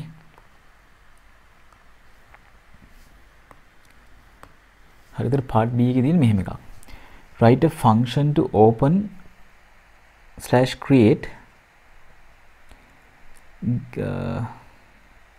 open/create a given file වෙන්න ඕන. හරි මේ දෙක මාරු වෙලා. open/create a given file and write the content given as a string parameter to the opened created file. හරිද? ෆන්ක්ෂන් එකක් ලියන්න ඕනලු මොකක් හරි දීලා තියෙන ෆයිල් එකක් ඕපන් කරලා ඒකට මේ string එකක් විදියට දීලා තියෙනවා. ඒ අදාළ string එකේ ෆයිල් එකට ලියන්න ඕනලු. Function should contain two string parameters as file name and content. ඒතර file name එකයි content එකයි තමයි දෙන්න ඕනේ. ඒතර file name එක content එක දුන්නම මේ write to file කියලා මේ example නමක් දීලා තියෙන අපිට කැමති ඕන එකක් ගන්න පුළුවන්. හරි. write to file කියලා function එකක් ලියන්න ඕනේ. ඒ දීලා තියෙන file name එක open කරලා මේ content එකේ file එක ලියන්න. No need to return any value or to have the main program writing the function would be enough. function එක ලියන එක විතරක් ඇතිලු. ඒතර අපි main program එකක්වත් මුකුත් ලියන්න ඕනේ නැහැ. නිකම් function එකයි ලියන්න ඕනේ. හරි. දැන් ඔයගොල්ලෝ function එක විතරක් ලියුවට තේරෙන්නේ නැති නිසා මම main program එකත් එක්කම යන්න. හැබැයි function එක විතරක් ලියලා තිබ්බත් ඇති. හරි. ඒතර මොකද්ද මේකෙදි කරන්න යන්නේ? අපි දෙන මොකක් හරි file name එකක ඒ file එක open ඒ නමින් file එකක් open කරලා ඒකට අපි දෙන අදාළ අන්තර්ගතයේ ලියන ස්ත්‍රිතයක් තමයි දැන් කරන්න යන්නේ. හරි. ඒතර මම මේකට මේ අපි function එක තමයි උඩින් ලියලා තියෙන්නේ. හැබැයි මම main program එක ඉස්සර ලියන්න පටන් ගන්නවා. main program එක කියන්නේ අපේ දැන් අර file name එක අපි use එකෙන් ගමුකෝ. හරි. ඒතර අපි මෙහෙම එකක් කරමු. file name සමානයි input එකක් ගමු කොහොමද normal input එක ගත්තම string එකක් විදිහට එන්නේ. ඒතර අපි str කියලා දාන්න ඕනේ නැහැ. හරි. enter the file name. හරි ෆයිල් එකේ නම ඇතුළත් කරන්න කියලා කිව්වා. ඒතර ඒ ඇතුළත් කරන එක ෆයිල් නේම් එකට යනවා. ඊට පස්සේ ඒකට ලියන්න ඕනේ content එකත් අපි මේ විදිහටම ගමු.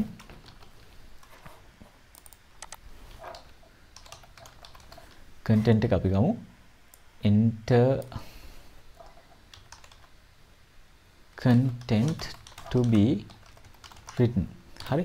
මෙන්න මේක ලියන්න ඕනේ කියලා අපි ඒ content එකත් content කියන variable එකට දාගමු.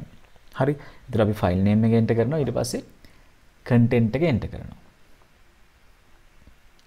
හරිද? ඊට පස්සේ අපි මේක දෙන්න යන්නේ අර අපි write to file කියන function එකට. ඒක තමයි අපි ලියුවේ function එක. හරි. මම write to file කියලාම දෙන්න. ඒතර මෙයාට අපි ওই දෙක දුන්නම file name එකයි content එකයි දුන්නම ඒක අදාළ file එකට ලියවෙන්න ඕනේ.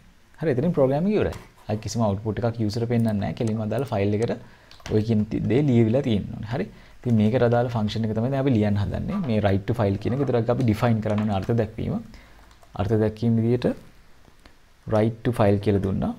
මේකේ file name එක මේ විදිහටම දෙන්නම්. දැන් global local variables වෙනස් කරන්න නැතුව එකම එක දෙන්නම්. ඒක වෙනස් වුණා කියලා අවුලකුත් නැහැ. හරි. content එකයි දෙනවා. ඊට මොකද්ද අපි කරන්න ඕනේ මේ file එක එහෙනම් open කරගන්න ඕනේ ඉස්සෙල්ලාම නේ. ඒතර අපි මේ file handle එක කියන්නේ fh කියලා දාලා fh equal open file එක open කරන්න ඕනේ. ඒතර open කරන අපි file name එක දෙන්න ඕනේ ඉස්සෙල්ලාම. file name එකත් එක්ක mode එක දෙන්න ඕනේ. දැන් මේකට අපි write කරන්නනේ හදන්නේ. නේද? ඒ නිසා write දුන්නත් හරි නැත්නම් දැනට තියෙන file එකක් නම් මේ append mode එක open කරන එක හොඳයි. ඒතර erase වෙන්නේ නැහැ දැනට තියෙනවා. ඒ නිසා අපි append mode එක open කරමු.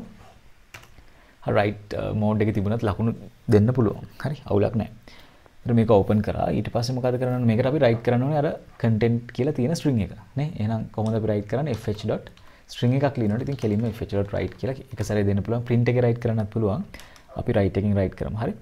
ඒතර content එක දෙනවා. ඒක string එකක් විදිහට තියෙන නිසා හොම්ම නිකම්ම දෙන්න පුළුවන් content කියලා. ඒතර මේකෙන් file එකට write වෙනවා. හරි. write වුණාට පස්සේ අපිට file එක close කරන්න පුළුවන් fh.close කියලා. මුකුත්ම return කරන්න ඕනේ නැහැ කියලා ප්‍රශ්න කියලා තිබ්බා. නේද? main program එක ලියන්න ඕනෙත් නැහැ කියලා තිබ්බා. ඒතර මෙච්චරයි ලියන්න තියෙන්නේ.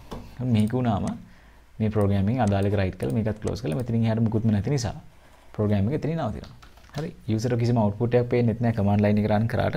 හැබැයි file එකට අදාළ අන්තර්ගතය ලියවිලා තියෙනවනේ. එහෙම file එකක් හැදිලා. හරි. මේ file එක මේ මෙතනින් ඇත්තටම අපි .txt ද කියලා ඒ අදාළ විදිහට දෙමු. ඒතකොට ඒක හැදෙයි. හරි. දැන් අපි මේක run කරලා වැඩේ වෙලාද කියලා බලමු. දැන් මේ delete කියන folder එක ඒකේ තමයි අදාළ file එක හැදෙන්න ඕනේ. හරි. enter file name අපි මේ වෙලාව ගමුකෝ 10:33 නේ. හරි. මම මෙතන දාන්නම් 10:33. .txt කියලා ෆයිල් නේම් එක හදමු. හරි. එතකොට මොකද්ද මෙතන ලියන්න ඕනේ? This is the discussion of 2021 final model paper. හරි, අවසාන මොඩල් පේපර් එකේ ඩිස්කෂන් එක කියලා දාමු. හරි. එන්ටර් කරා. එතකොට දැන් මේ මොඩල් 1039.txt කියලා ෆයිල් එකක් තියෙන්න ඕනේ. බලමු මේක ඕපන් කරලා ඕපන් කන්ටේනින් ෆෝල්ඩර් ගිහිල්ලා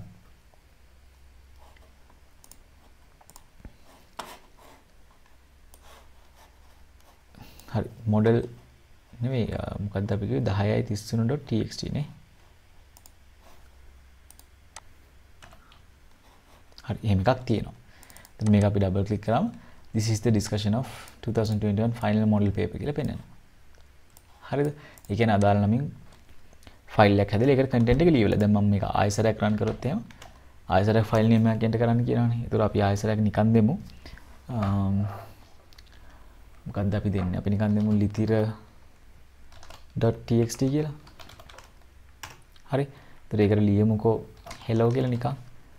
හරි. දැන් විතර එහෙම ෆයිල් එකක් ක්‍රියේට් වෙලා hello කියලා ලියවිලා ක්ලෝස් වෙන්න ඕනේ. මේක බැලුවොත් දැන් hello මේ litira.txt කියලා තියෙනවද කියලා බලන්න. L අකුරෙන්.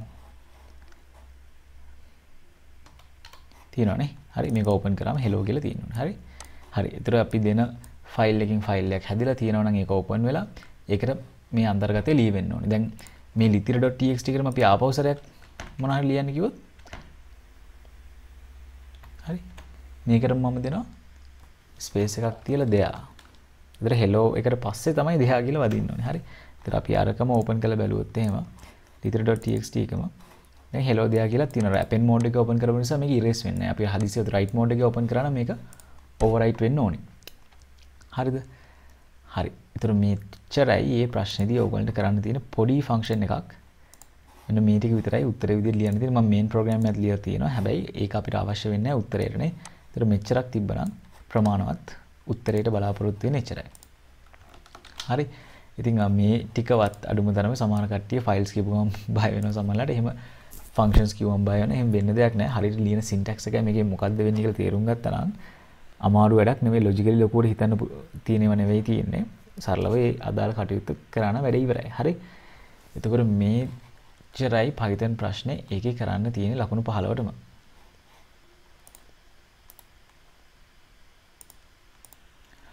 හරි. දැන් මේ ප්‍රශ්නෙට ලකුණු දෙනකොට අපි ෆ්ලෝ chart එකේ ලකුණු 5ක් දාගමු. ඒතර 5ක් කිව්වම මේක හරියට තියෙනවනේ ලොජික් එක. මේ කන්ඩිෂන් එක හරි ඊට කවුන්ට් එක හරියට අවුට්පුට් වෙලා තියෙන්න ඕනේ. යූසර් ඉන්පුට් එක අරන් තියෙන්න ඕනේ. ඒතර ලෙන්ත් එකක් අරගන්න වෙනවනේ. අන්න ඔය කියන කරුණු කාරණා ටික තියෙනවා නම් ලකුණු 5ක් දෙමු. හරි.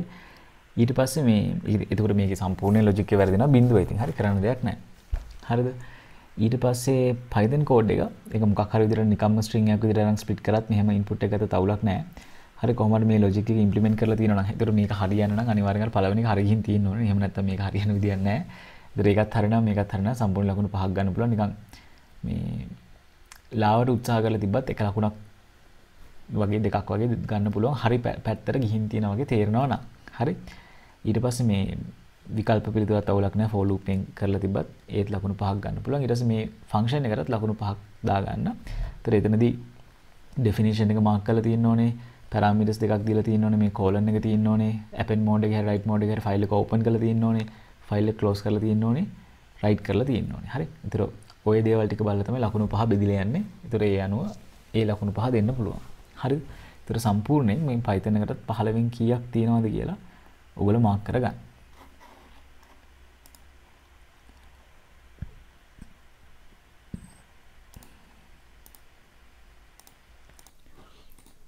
හරි අපි එහෙනම් පස්වෙනි ප්‍රශ්නේ අපි පස්වෙනි ප්‍රශ්නෙත් කරලා බලමු. මේක බිස්නස් පාඩමයි AI පාඩමයි නැත්නම් ෆියුචර් ට්‍රෙන්ඩ්ස් පාඩමයි එකතු වෙලා හැදෙන ප්‍රශ්නේ. A physical shop Kids Park which sell kids items has decided to create their own website to sell items online. හරියට Kids Park කියලා ආයතනයක් තියෙනවා. ඒගොල්ලෝ ළමයිගේ items තමයි විකුණනවා කියන්නේ. ඒගොල්ලෝ මේ online web අඩවියක් හදනවලු. ඒ කඩේ තියෙන items විකුණන්න. හරි.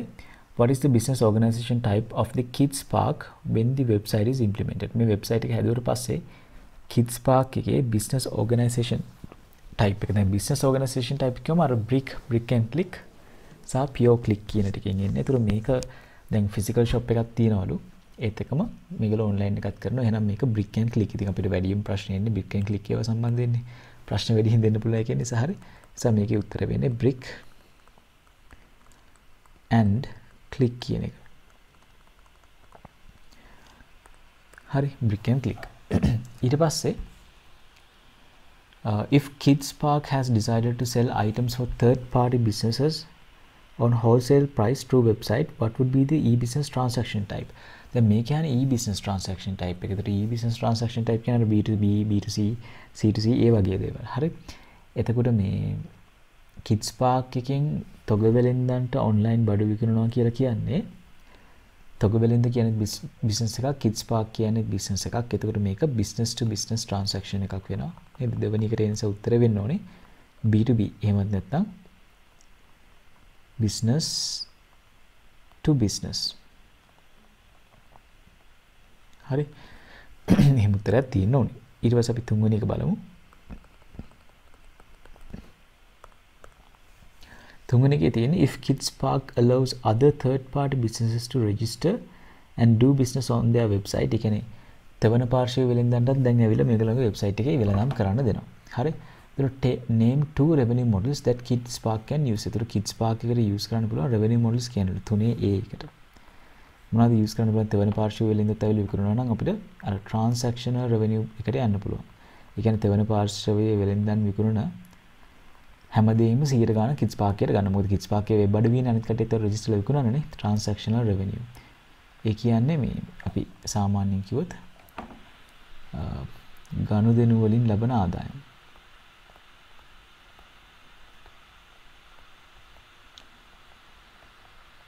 හරි. මේක එකක්.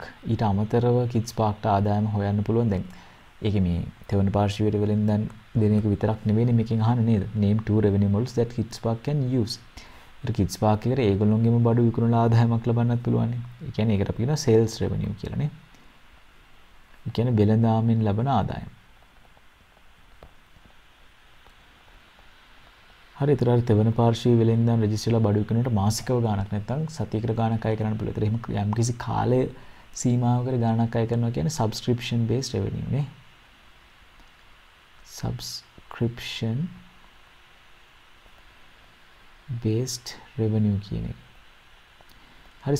subscription based revenue කියලා කියන සිංහලෙන් කියන ග්‍රාහකත්වයෙන් ලබන ආදායම.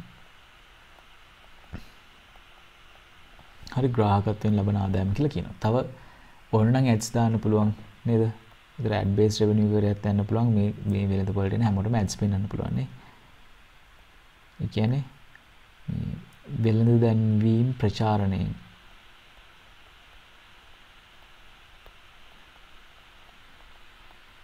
හරි. ඒතර දෙකයි ලියන්න තියෙන්නේ. ඒතර any2 කියලා දාන්න මේ වගේ ඕනෑම දෙකක් තව තියෙන්න පුළුවන්. සලකා බලන්න පුළුවන්. affiliate revenue එකත් සලකා බලන්න පුළුවන්. ඒ කියන්නේ web අඩවිය අපි අර suggested කියලා පෙන්නනවා. ඒක ක්ලික් කරලා ගිහින් භාණ්ඩ විකුණුනොත් ඒකෙන් පොඩි ගාණක් web අඩවියට ගන්න. ඒ වගේ ඕන නම් affiliate revenue කියලා දාන්නත් පුළුවන්. හරි.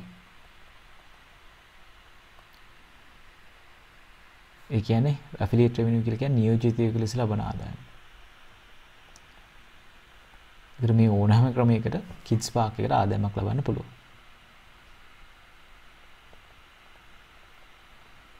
හරිනේ. මේ සෙට් එකෙන් ඕනෑම දෙකක් අපිට තෝරගන්න පුළුවන්. හරි.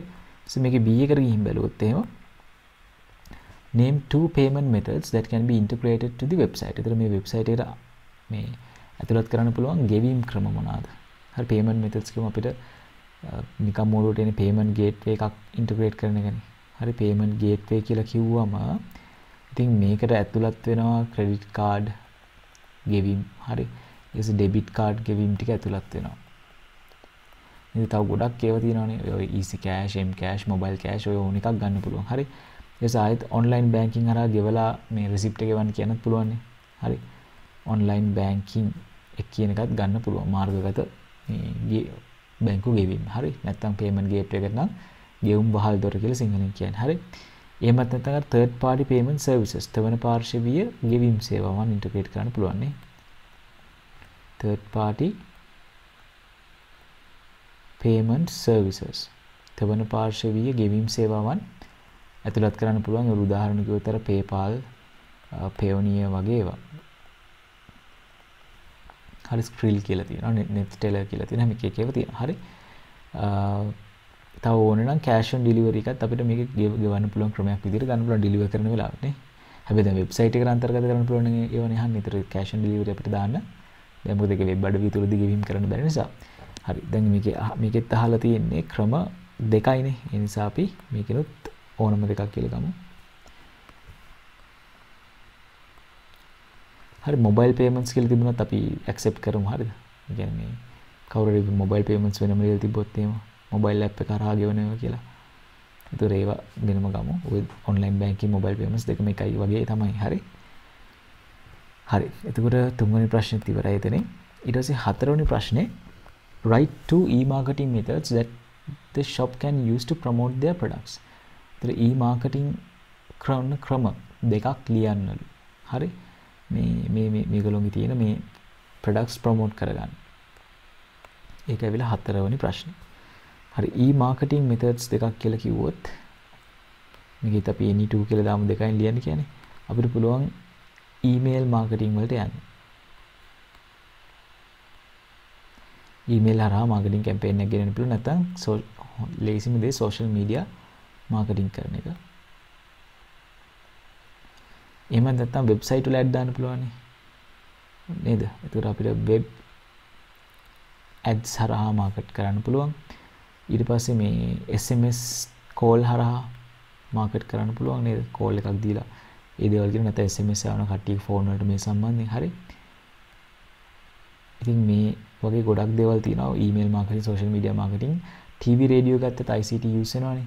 ඒතර ඒක අපිට මේ e-marketing විදියට ගන්න පුළුවන්. හරි. හැබැයි සාමාන්‍යයෙන් අපි online වෙන දේවල් ගන්න නිසා ඒක නොගෙනෙමු. හැබැයි SMS call marketing උත් e-marketing වලට අයිති. ඒතර ඒ නිසා TV එක ad එකක් දැම්මත් ඒක e-marketing වලට අයිති විදියට ගන්න පුළුවන්. හරි. ඒතර any two කිව්වම මේ ටිකෙන් ඕනම එකක් කියලා ගමුකෝ අපි. හරි. ඊට පස්සේ explain one method that KidsSpark can integrate intelligent agent technology to increase their profit. ඒ කියන්නේ මේ අර බුද්ධිමත් ඒජන්ත තාක්ෂණයෙන් KidsSpark ලට ඒගොල්ලෝගේ ආදායම වැඩි කරගන්න පුළුවන් කොහොමද කියලා අහනවා. හරි. දැන් නම් අපි කියන්නේ කාරක කියලානේ. කාරක වලින් කොහොමද මේ නියෝජිත මුදුකාංග හරහා කොහොමද අපි ආදායම වැඩි කරගන්නේ. හරි. ඒතර මේකට අපිට කියන්න පුළුවන් අර අපි ඉගෙනගෙන තියෙනවානේ මේ පරිශීලකයාගේ හැසිරීම් රටාව, user behavior patterns. හරි. එහෙම නැත්නම් පරිශීලකයාගේ ඉතිහාසය දිහා බලලා ඒ පරිශීලකයා වැඩිම ගන්න කැමති දේවල් එයාට රෙකමෙන්ඩ් කරනවා, සයිඩ් එකකින් පෙන්නනවා. ඒතකොට එයා ඒවා ක්ලික් කරලා ඒවා ගන්න පුළුවන්. ඉතින් ඒවා ගැනීම තුළ අපිට වැඩි ආදායමක් එනවානේ. හරි. ඒක එක ක්‍රමයක්. ඒතර අපිට ලියන්න පුළුවන් by recommending. ඒත් අපිට intelligent agent ලා integrate කරන්න පුළුවන්ද කියලා නහන නේද? මේ agent කෙනෙක් ඉන්න පුළුවන් user behavior track කරන්න නේද? To recommend items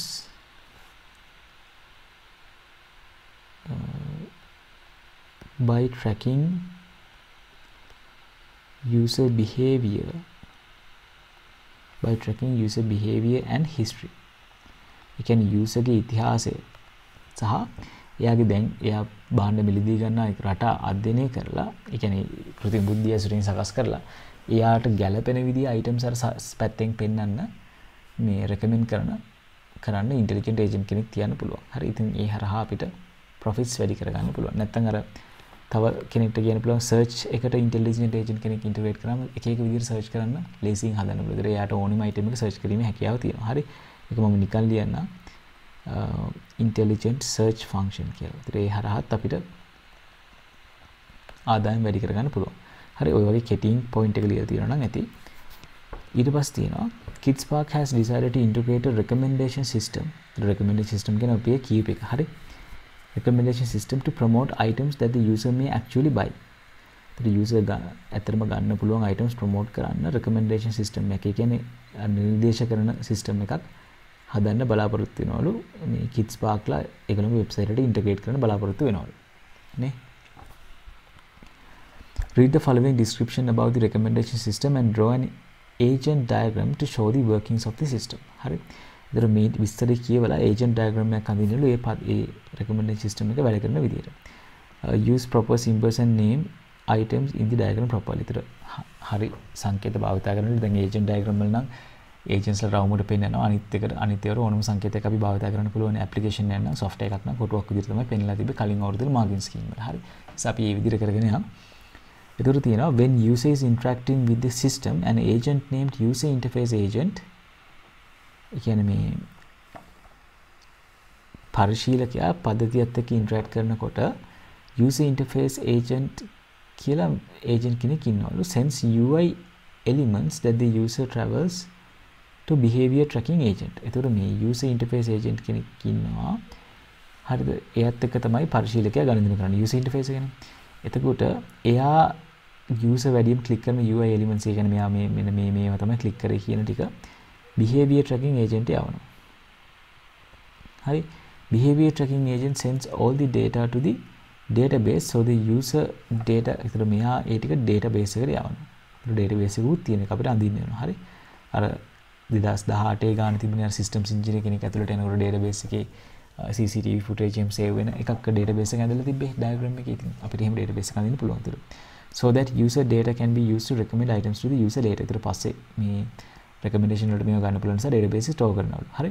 ඊට පස්සේ analyze agent gets data from the database. ඒතර analyze agent කියලා කෙනෙක් ඉන්න එයා දත්ත සමුදායෙන් දත්ත ගන්නවා and identifies user behavior patterns. ඒතර එයා තමයි අර user behavior patterns හදන වැඩේ කරන්නේ. Analyze agent then sends identified patterns to interface agent. ඒතර මෙතන interface agent කියන්නේ මේ user interface agent තමයි. හරි. ඒතර එයාටම ආපෞසලයක් analyze agent මේ දත්ත ටික යවනවා so that it can include items that user may like as recommendation in the web page. ඒතර user interface agent පුළුවන් user interface එක create කරන්න අර එයා කැමති items recommend කරන විදියට. හරි. ඉතින් මේ ටික පේන්න diagram එකක් අඳින්න තමයි තියෙන්නේ.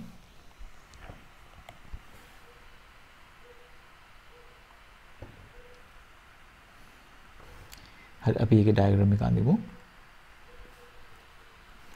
ඒතර ඒක ඇවිල්ලා 6 වෙනි ප්‍රශ්නේ.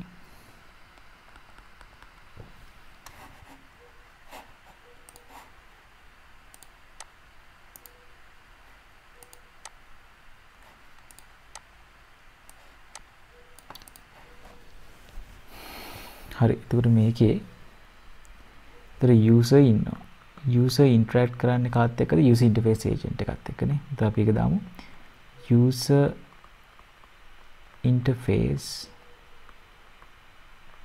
agent එක තමයි interact කරන්නේ. ඒතර එයා යවනවා UI elements that the user travels to behavior tracking agent. මෙයා මේ තොරතුරු ටික යවනවා behavior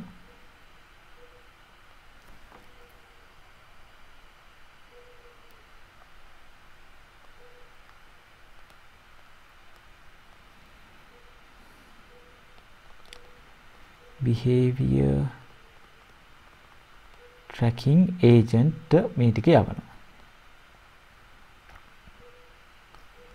හරි. එතකොට behavior tracking agent මොකද කරන්නේ? ඒ ටික දත්ත සමුදායට ඇතුළත් කරනවා. ඒතර අපි මෙතන මේ database එකකින් අපිට කැමති විදිහට අඳින්න පුළුවන් දත්ත සමුදාය කියන hard drive එකක් වගේනේ. ඒ මෙහෙම ඇඳලා මේක නම් කරලා තියමු database කියලා. හරි. එතකොට so database එකකින් දත්ත ගන්න කවුද? analyze agent. analyze agent කියන එක කෙනා database එකෙන් දත්ත ගන්නවා. හරි. analyze agent ඒවට analyze කරලා interface agent එකේ දත්ත ටික යවනකොට ඒතර user ටික පෙන්වන්න පුළුවන් වෙන්නේ නේ. analyze agent දත්ත ගන්නවා. analyze agent ඒ ටික analyze කරලා user interface agent එක ගන්නවා. ඒතර මේ user මෙයත් එක්ක interact කරනවා. මෙයා user පෙන්නනවා අදාළ items ටික. හරි. ඉතින් මේ වගේ diagram එකක් තමයි එන්න ඕනේ. ඒතර මේ agent diagrams වලදී අර යන data flow diagram වලදී වගේ ඊතල උඩින් යන්නේ මොකද්ද කියලා ලිව්වත් නැසත් ගිය අවුරුද්දේ ලකුණු දීලා තිබුණා. හරි. අපි කොකටද ඔය ටික ලියමු. ඒතර මේ user නම් එහෙම දත්තයක් මුකුත් යවනවා. user එකත් එක්ක interact කරනවා. කියන්නේ ගනුදෙනු කරනවා. හරි. ඒතර මෙයා මොකද්ද යවන්නේ? මේ send user behavior එක තමයි user behavior tracking agent එක යවන්නේ නේ.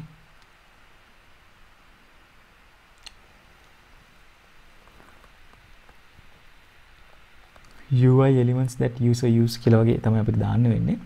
behavior tracking agent ඒ ටික යවනවා database එකට නේ. ඒ මේ ඉරින් උඩ ඕන අදාළ එකක් තිබුණොත් ඒකට ලකුණු දාගන්න. ඒක ප්‍රශ්නයක් නෑ. ගිය අවුරුදු ලකුණු දීලා තිබුණෙත් නෑනේ. ඒතර ඒ යන දේවල් ටික අපි දන්නවා. ප්‍රශ්න කියලා තියෙනවා. ඒ ටික දාන්න. හරි. ওই විදිහට තුර නම් කරලා තියන්න වෙනවා diagram එක. මේක user කියලා දාන්න. ඒතර මෙතනින් ඒ ප්‍රශ්නේ ඉවරයි. හරි. ඒතර business පාඩමේ future tense පාඩමේ ප්‍රශ්නේ එතනින් ඉවර වෙනවා. හරි. දැන් අපි මේකට ලකුණු දෙන විදිහ බලමු. අපි මේකේ අර ඉස්සලාම තිබිච්ච කොටසට එක ලකුණක් දාගමු brick and click එකට. ඊට පස්සේ B2B කියන එක ලකුණයි. so මේකෙන් දෙකකට ලකුණු දෙකයි. මේකෙන් දෙකකට ලකුණු දෙකයි. ගෙවීම් ක්‍රම දෙකකට ලකුණු දෙකයි. මාකටිං ක්‍රම දෙකකට ලකුණු දෙකයි. ඊට පස්සේ අර කොහොමද ඉන්ටෙලිජන්ට් ඒජන්ට් කෙනෙක්ව මේකට සම්බන්ධ කරන්න කියලා අපි පැහැදිලි කරනවට ලකුණු දෙකයි. හරි ඔය ඕන එකකින් ඊට පස්සේ මේ ඩයග්‍රෑම් එකට අපි ඒජන්ට් ඩයග්‍රෑම් එකට ලකුණු පහක් දාගමු. 1 2 3 4 5ක් අයිටම්ස් පහක් තියෙනවා. ඒ පහට ලකුණු පහක් දාගන්න ඉන්ටරැක්ෂන්ස් ටිකත් හරියට තියෙන්න ඕනේ. හරි. එතකොට එතන 2යි 4යි 6යි 8යි 10යි 5යි 15ක් වෙනවා. 15න් කීයක් තියෙනවද කියලා දාගන්න. හරි. ලකුණු 15න් කීයක් තියෙනවද කියලා දාගන්න පුළුවන්. හරි. ඒක මම මේ සමහරව සිංහලෙන් ලියුනේ කොහොමද කතා කරද්දී ඔයගොල්ලෝ දන්නවා අදාළ වචන ටික එක දාගන්න. හරි. හරි. එහෙනම් තව එක ප්‍රශ්නයක් තියෙන්නේ. ඒ ප්‍රශ්නෙත් ඉවර කරමු. 6 වෙනි ප්‍රශ්නේ DFD එකක් අඳින තමයි සාමාන්‍යයෙන් එන්නේ.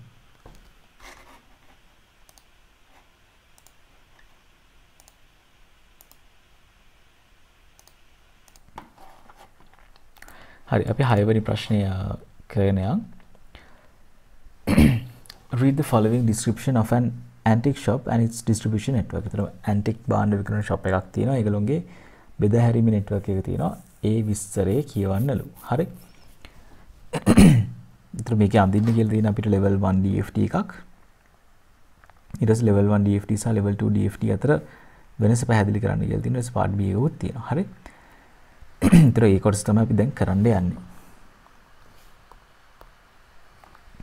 හරි. විස්තර කියවගෙන යන්න. An antique shop which sells rare antique items has its head office in Colombo. ඒතර මේ antique shop එකක් තියෙනවා. ඒගොල්ලෝ දුර්ලභ පෞරාණික භාණ්ඩ කියලා අපි කියන්නේ නේද? antiques. ඒ භාණ්ඩ විකුණන්නේ ඒගොල්ලෝගේ head office එක තියෙන්නේ කොළඹලු. හරි. Shop has remote agents in many other cities where customers can see the photographs and details of the items in the head office. හරි. ඒතර මේ shop එකට remote agents ලා ඉන්නවලු තවත් නගර ගොඩක. ඒ කියන්නේ එක එක පොඩි branches වගේ ඇති. හරි. ඒවට ගිහිල්ලා customers ලාට පුළුවන් photographs බලන්න. ඒ වගේ details බලන්න පුළුවන් මේ antiques වල. See the items in the head office. ඒතර head office එකේ තමයි items තියෙන්නේ. ඒ තියෙන items වල details සහ photographs බලන්න පුළුවන්. All the items are stored in Colombo head office. ඒතර ඔක්කොම items තියෙන්නේ head office එකේලු. හරි. හරි. ඊට පස්සේ කියන මෙහෙම එකක්. A customer can go to an agent in his city and inquire about the available items. ඒතර දැන් අපිට ඔහොම කියපුවම අදින්න පටන් ගන්න පුළුවන් නේ. ඒතර agent කෙනෙක් ඉන්නවලු අදාළ නගරේ. ඒතර මේ agent කියන process එකක් වෙන්න ඕනේ නේ. හරි. process වලට අංකයෙන් පස්සේ අපි දාමු. මේ agent එක කියලාම දාමුකෝ. ඒතර customer යන්නේ මේ agent ගාවට නේ. customer යන්නේ අදාළ agent ගාවට. ගිහලා මොකද කරන්නේ? inquire කරනවා. විමසීමක් කරනවා. හරි. customer agent කින් විමසනවා මේ and inquire about available items. Available items කියන්නේ දැනට තියෙන items මොනවද කියලා අහනවා. ඒතර agent would then provide a catalog of items to the customer. එතකොට agent customer දෙනවලු catalog එකක්. ඒ කියන්නේ අර විස්තර පත්‍රිකාවක් නැත්නම් item මේ පත්‍රිකාවක් දෙනවලු agent customer ට. හරි. ඒතර data flow diagrams වල අනිවාර්යෙන් data flow එකේ direction එක තියෙන්න ඕනේ. මොනවද යන data එක කියලා තියෙන්න ඕනේ. අර round ඉරි අඳින්නේ නැහැ. හරි. කෙලින් ඉරි හෝ නමුපු ඉරි තියෙන්න ඕනේ. ඒ කියන්නේ මෙහෙම බෑ. මෙහෙම පුළුවන්. හරි. කෙලින් ගිහින් එහෙම තමයි සාමාන්‍ය papers වල එන්නේ. DFT වලදී අපි round ඉරි අඳින්නේ නැහැ. හරි. ඊට පස්සේ customer would inspect the catalog and inform the agent about the required item. එතකොට customer ආයත් agent කියනවා මොකද්ද ඕනි item එක කියලා නේ required item එක මොකද්ද කියලා කියනවා.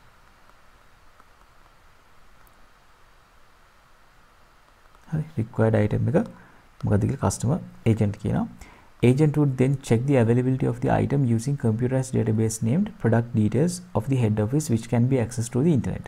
ඉතින් internet එක ඔස්සේ access කරන්න පුළුවන් product details කියලා computerized database එකක් තියෙනවා head office එකේ. ඒක check කරලා බලනවලු මේක තියෙනවද කියලා. හරි.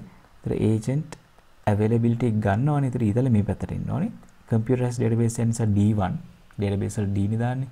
manual temporary නම් MT temporary නම් T manual නම් M නේ. ඔය ටික මතක තියාගන්න computerized නම් D. ඉතින් මොකක්ද මේ database එකේ නම කිව්වේ product details කියන database එක. එහෙනම් අපි මෙතන දාමු product details කියන database එක. හරි. database එකේ නිවැරදි සංකේතය දාන්න. ඉතින් එයා බලන availability එක තියනවාද කියලා. availability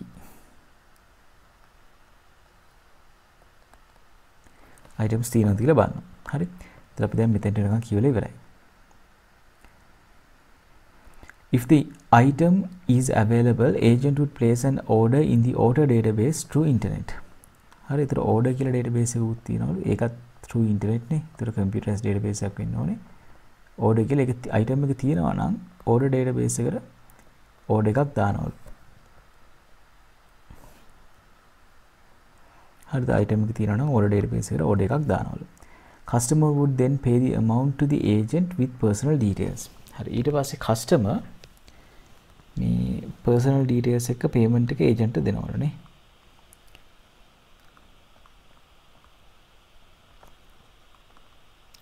payment plus personal details. දැන් අර මේකේ ඒ ගාන customer ට කියනවා ඒ කතා ටික නෑ. අපි හිතනවා catalog එකෙන් ගාන බලලා මේක order එක දැම්මට පස්සේ customer ටික දෙනවා කියලා. හරිනම් agent customer ට inform කරන්න ඕනේ. හරි order එක දැම්ම මෙච්චරයි price එක කියලා. ඒකට තමයි customer ඔය ටික දෙන්නේ. හරි. ඒකේ වාක්‍ය missing කියලා අපි හිතමුකෝ. ඒක අවුලක් නෑ. ඊට පස්සේ payments will be added to the computerized database named payments with customer details. ඉතින් customer details එක මේ payments කියලා database එකකට මේ ටික add කරනවලු. එහෙනම් තව database එකක් දාන්න වෙනවා අපිට computerized එකක් payments.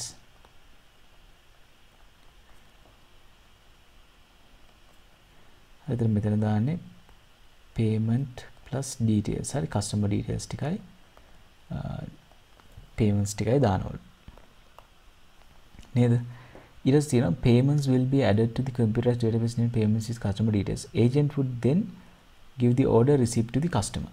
හරි ওই ටිකත් ඔක්කොම දැම්මට පස්සේ තමයි අදාළ receipt එක customer ට දෙන්නේ.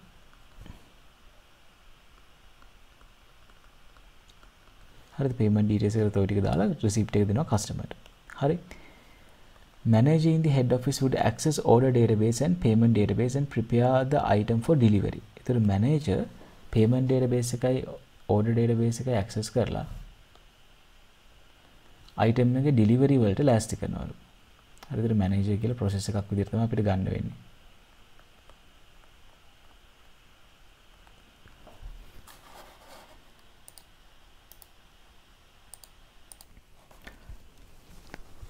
හරි අපි manager process එකක් විදිහට ගමු. ඒතර මේක දෙවෙනි process එක නිසා දෙක කියලා දාමු. හරි. ඊට පස්සේ අපිට තියෙනවා managing the head office to access order database and payment database and prepare the item for delivery. ඒතර එයා තමයි. ඒතර අපිට මෙයා කරන වැඩේ දාන්න පුළුවන් prepare the item for delivery. දැන් පහුගිය මාර්කින් සිම්බල් මේ ඇතුලේ තියෙන එක බලලා තිබුණේ නැහැ කියන්නේ. කරන වැඩේ හරියට දාලාද කියන එක. සයිගෙච්චරම ફોකස් කරන්න ඕනේ නැහැ අපි. හැබැයි ඒක අනිවාර්යෙන් ලියන්න පැහැදිලිව තිබුණොත් එයා කරන වැඩේ මොකද්ද කියලා. හරි. prepare the item for delivery. ඒතර agent කරන්නේ respond to inquiry නේද? ඒ කියන්නේ විමසීම් වලට ප්‍රතිචාර දක්වනවා. ආයේ payment details update කරනවා. තව ගොඩක් දේවල් තියෙනවා. හරි. ඒතර අපි එකක් කියලා තිබ්බම ඇති. එයා කරන දේවල්. ඒතර මේකෙන් payment details ටික ගන්නවා. payment plus details ටික ගන්නවා. payments වගේන් order එකේ details ටික ගන්නවා. order details. අරගෙන යා මේ order එක delivery එකට ලෑස්ති කරනවලු. හරි. ඊට පස්සේ තියෙන manager then would send the item with invoice to the third party delivery service and update the order database. හරි. third party order මේ delivery service එකට යවලා order database එක update කරනවලු. order database එක update කරනවා කියන්නේ මෙන්න මේකට දැන් මේ order එක complete හරි මොකක් හරි කියලා ඒකට update එකක් දෙනවා. update order කියලා දානවා. ඒතර හරි. හරි order එක update කරනවා. Delivery service will send the item to the customer with the invoice. හරි. ඒතර delivery service එකක් තියෙනවා third party නේ. ඒතර ඒක external අපිට දාන්න පුළුවන් delivery service කියලා. මේකේ link තියෙන එකක්. ඒතර manager item එක යවනවා invoice එකත් එක්කනේ. හරි. ඊට පස්සේ delivery service will send the item to the customer with invoice. ඒතර delivery service එකෙන් තමයි customer ට මේක යවන්නේ invoice එකත් එක්ක. ඒතර customer සහ මේ delivery service කියලා කියන්නේ මේ බාහිර භූතාර්ථ දෙකක් නේද? ඒ කියන්නේ external entities අතර තියෙන සම්බන්ධතාව අපි කඩේරි වලින් තමයි පෙන්වන්න ඕනේ data flow diagram එක. ඒ නිසා මෙහෙම කඩේරි වලින් මෙතෙන්ට සම්බන්ධ වෙනවා. ඒතර මොනවද දෙන්නේ? item plus invoice නේ. කඩේරින් item plus invoice යන්නේ. ඔක ඉතින් ඕන විදිහකට ඇඳලා තියෙන්න පුළුවන්. එහා පැත්තට මෙහා පැත්තට වෙනස් වෙන්න පුළුවන්. හරි. Head office has an external supplier and supplier would send items weekly to the manager. ඒතර ඔන්න external supplier කෙනෙකුත් ඉන්නවලු. බාහිරින්. මේ හරියෙන් අදමු supplier. හරිද? supplier manager weekly මොනවද එවනවා කියන items නේ. supplier would send items weekly to the manager. manager තමයි items එවන්නේ.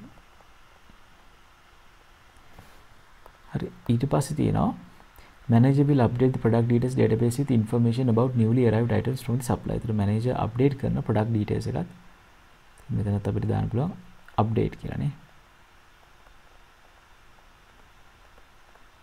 හරි. දැන් අපි දන්නවා data store එකකට අනිවාර්යෙන් data ගන්නත් ඕනේ එන්නත් ඕනේ. ඒතර මේ හැම data store එකකටම data එන එකකුත් තියෙනවා data යන එකකුත් තියෙනවා. ඒතර කිසි ප්‍රශ්නයක් නැහැ. process එකක් හරහා තමයි දත්ත යන්න එන්න ඕනේ. ඒ කියන්නේ බාහිර භූතාර්ථයකට කෙලින්ම database එක ගණන්දිනු කරන්න බෑ. ඒතර processes තියෙනවා. ඒවා හරහා තමයි මේ දත්ත සමුදාය ටිකත් එක්ක ගණන්දිනු කරන්නේ. හරි. ඒතර agent ඉන්නේ අදාළ නගරයක managing head office එකේ ඒවා අතර ගණන්දිනු සිද්ධ වෙන විදිය මේ සම්පූර්ණ අර e-commerce site එකක වෙන දේ වගේ සම්පූර්ණ සිද්ධියම DFD එකට දාලා තියෙනවා. හරි. ඒතර මේ බාහිර භූතාර්ථ වලට යන්න එන දෙකම තියෙන්න ඕනේ. එකක් විතරක් තිබුණත් ප්‍රමාණවත්. හරි. ඊට පස්සේ එච්චරයි තියෙන්නේ. ඒතර මෙතනින් අපේ level 1 DFD එක ඇඳලා ඉවරයි. හරි notations ටික අපි දාලා තියෙනවා, සංකේත දාලා තියෙනවා. ඒතර ඔකේ ලකුණු ඔක්කොම ටික ගන්න පුළුවන් වෙනවා. මේ database D1 කියලා එකක් තියන්න. අනිත් ඒවා D2, අනිත් එක D2 වෙන්න ඕනේ, අනිත් එක D3 වෙන්න ඕනේ. හරි. අංකේ මාරු වෙන්න ඕනේ. processor තියෙන අංක අනිත් ටික අවුලක් නැහැ. හරි.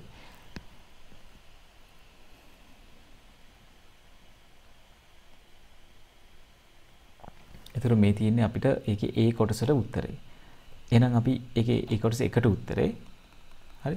A කොටස දෙකට අපි බැලුවොත් එහෙනම් මොකද්ද කියන්නේ? Explain the difference between level 1 DFD and level 2 DFD. හරි. ඒතර level 1 සහ level 2 DFD අතර වෙනස කියන්නේ. දැන් level 1 DFD එකක අපි සමස්ත පද්ධතියම තියෙනවා. level 2 DFD එක තියෙන එකෙන් එක process එකක් කරන් තවදුරටත් විස්තර කරලා නේ. අපිට ඒක එහෙම ලියන්න පුළුවන්. level 1 DFD contains the whole system. හරි. වෙනසනේ අහන්නේ. ඒ නිසා එහෙම දාමු. level 2 DFDs contain the full structure of one process of the L1 DFD. L1 DFD එකේ එක process එකක් සම්පූර්ණයෙන් විස්තර කරනවා. වගේ අදහසක් තිබ්බනම් මේ නැත්නම් L1 DFD එකේ එක process එකක ඇතුලේ තියෙන තව processes පෙන්වනවා. වගේ අදහසක් තිබ්බනම් ඒකට අපිට හරි කියලා ගන්න පුළුවන්. හරි වෙනසනේ අහන්නේ සරලව. හරිතර ඔය දෙක ඔය points දෙක තියන්න වෙනවා ඒතර. හරි ඔය points දෙකම තියන්න වෙනවා. මේ දෙකේ වෙනස කතා කරනකොට. ඒතර ඒක කොටස ඉවරයි. ඊට B එකට යන් අපි. B එකේ තියෙන්නේ classify the given four requirements as functional, non-functional and mandatory nice to have. හරි. functional non-functional අපි අඳුරගන්නේ මොනවද? පද්ධතිය විය යුතු දේවල් functional කියලා ගන්නවා. හරි. non-functional කියලා කියන්නේ පද්ධතිය පාට, පද්ධතිය ලක්ෂණ එකේ කොච්චර වේගෙන් වැඩ කරන්න ඕනද, availability එක, security එක වගේ දේවල් non-functional. හරි. time limit වගේ දේවල් non-functional.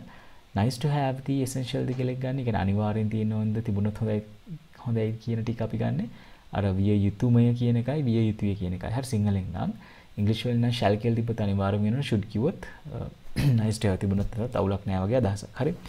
එතකොට මෙතන should තියනවා කියන්නේ nice to have. Machine should be able to dispense money in 4 seconds. ඒක මේක කාල සීමාවක්. time limitation එකක් කියන්නේ non functional. හරි මේක non functional ඊට පස්සේ nice to have අනිවාර්ය නැති එකක්.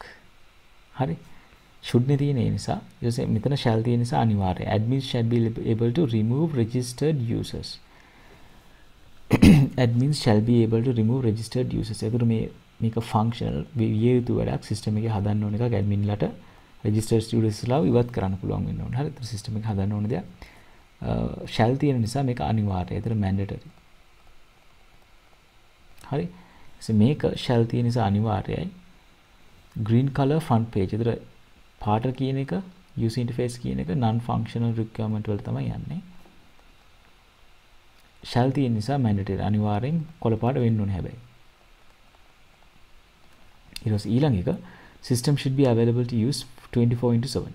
හරි පැය 24ම වැඩ කරන්න පුළුවන් වෙන්න ඕනේ. පැය 24 කියන්නේ availability සම්බන්ධයක්. ඒතර මේක non functional වෙනවා. හරිද should තියෙන නිසා මේ nice to have තිබුණොත් හොඳයි. හැබැයි ඒක අනිවාර්යයි කියන්න බෑ. හරි. ඔය ටිකට තමයි එතනදී ලකුණු හම්බ වෙන්නේ.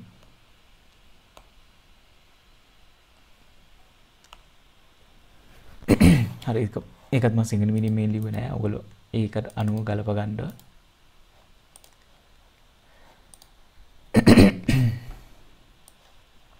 ඒතර මේ B කොටසට ලකුණු දෙන්න කොහොමද කියලා මෙතන දාමු.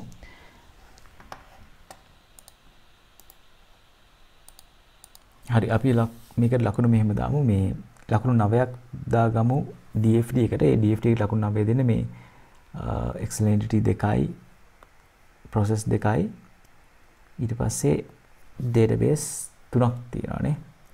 හරි excellency 3ක් තියෙනවා. එතකොට මේ 1යි 2යි 3යි 4යි 5යි 6යි 7යි 8ක් තියෙනවා ඒව ටිකින්.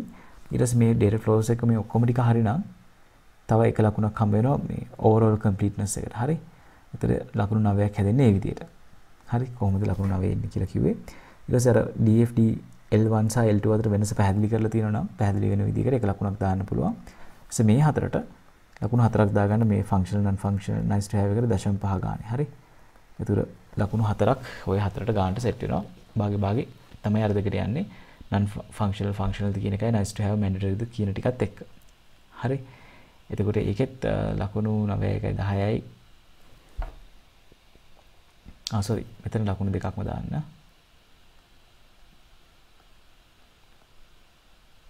ඒතර 9යි 2යි 11යි 4යි 15ක් එනවා.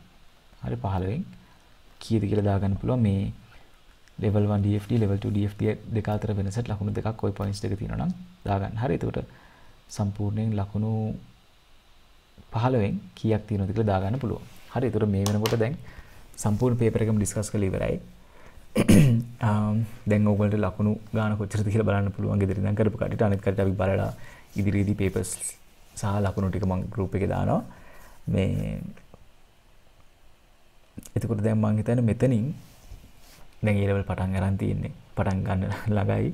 ළඟදීම එතකොට ඕගොල්ලන්ට ඊට කලින් පුළුවන් වුණොත් මම අර networking වල VLSM එකක් revision එකක් විතර ඉල්ලලා තිබ්බා. ඒතර එකක් පුළුවන් වුණොත් කරන්න. ඒක සාර පළවෙනි පාඩම් දෙකේ මම කිව්වා පොඩි වීඩියෝ එකක් හදලා දාන්නම් කියලා. ඒ ටිකත් එක්ක බලමු ඉදිරියේදී ඒ ටික ඉවර කරන්න. හරි. ඒතර විභාගෙට යනකොට exam එකට කලින් අනිවාර්යෙන් syllabus එකේ point wise syllabus එක අතර අරගෙන ඒකේ තියෙනවනේ කරුණු වශයෙන් හැම පාඩමෙම learning outcomes ඉගෙනුම් ඵල අන්නේ ඉගෙනුම් ඵල Tamanට පුළුවන් ද කියලා බලන්න. බැරි ඒවා ටික ආයෙත් සැරයක් තීරිත් එක්ක බලන්න.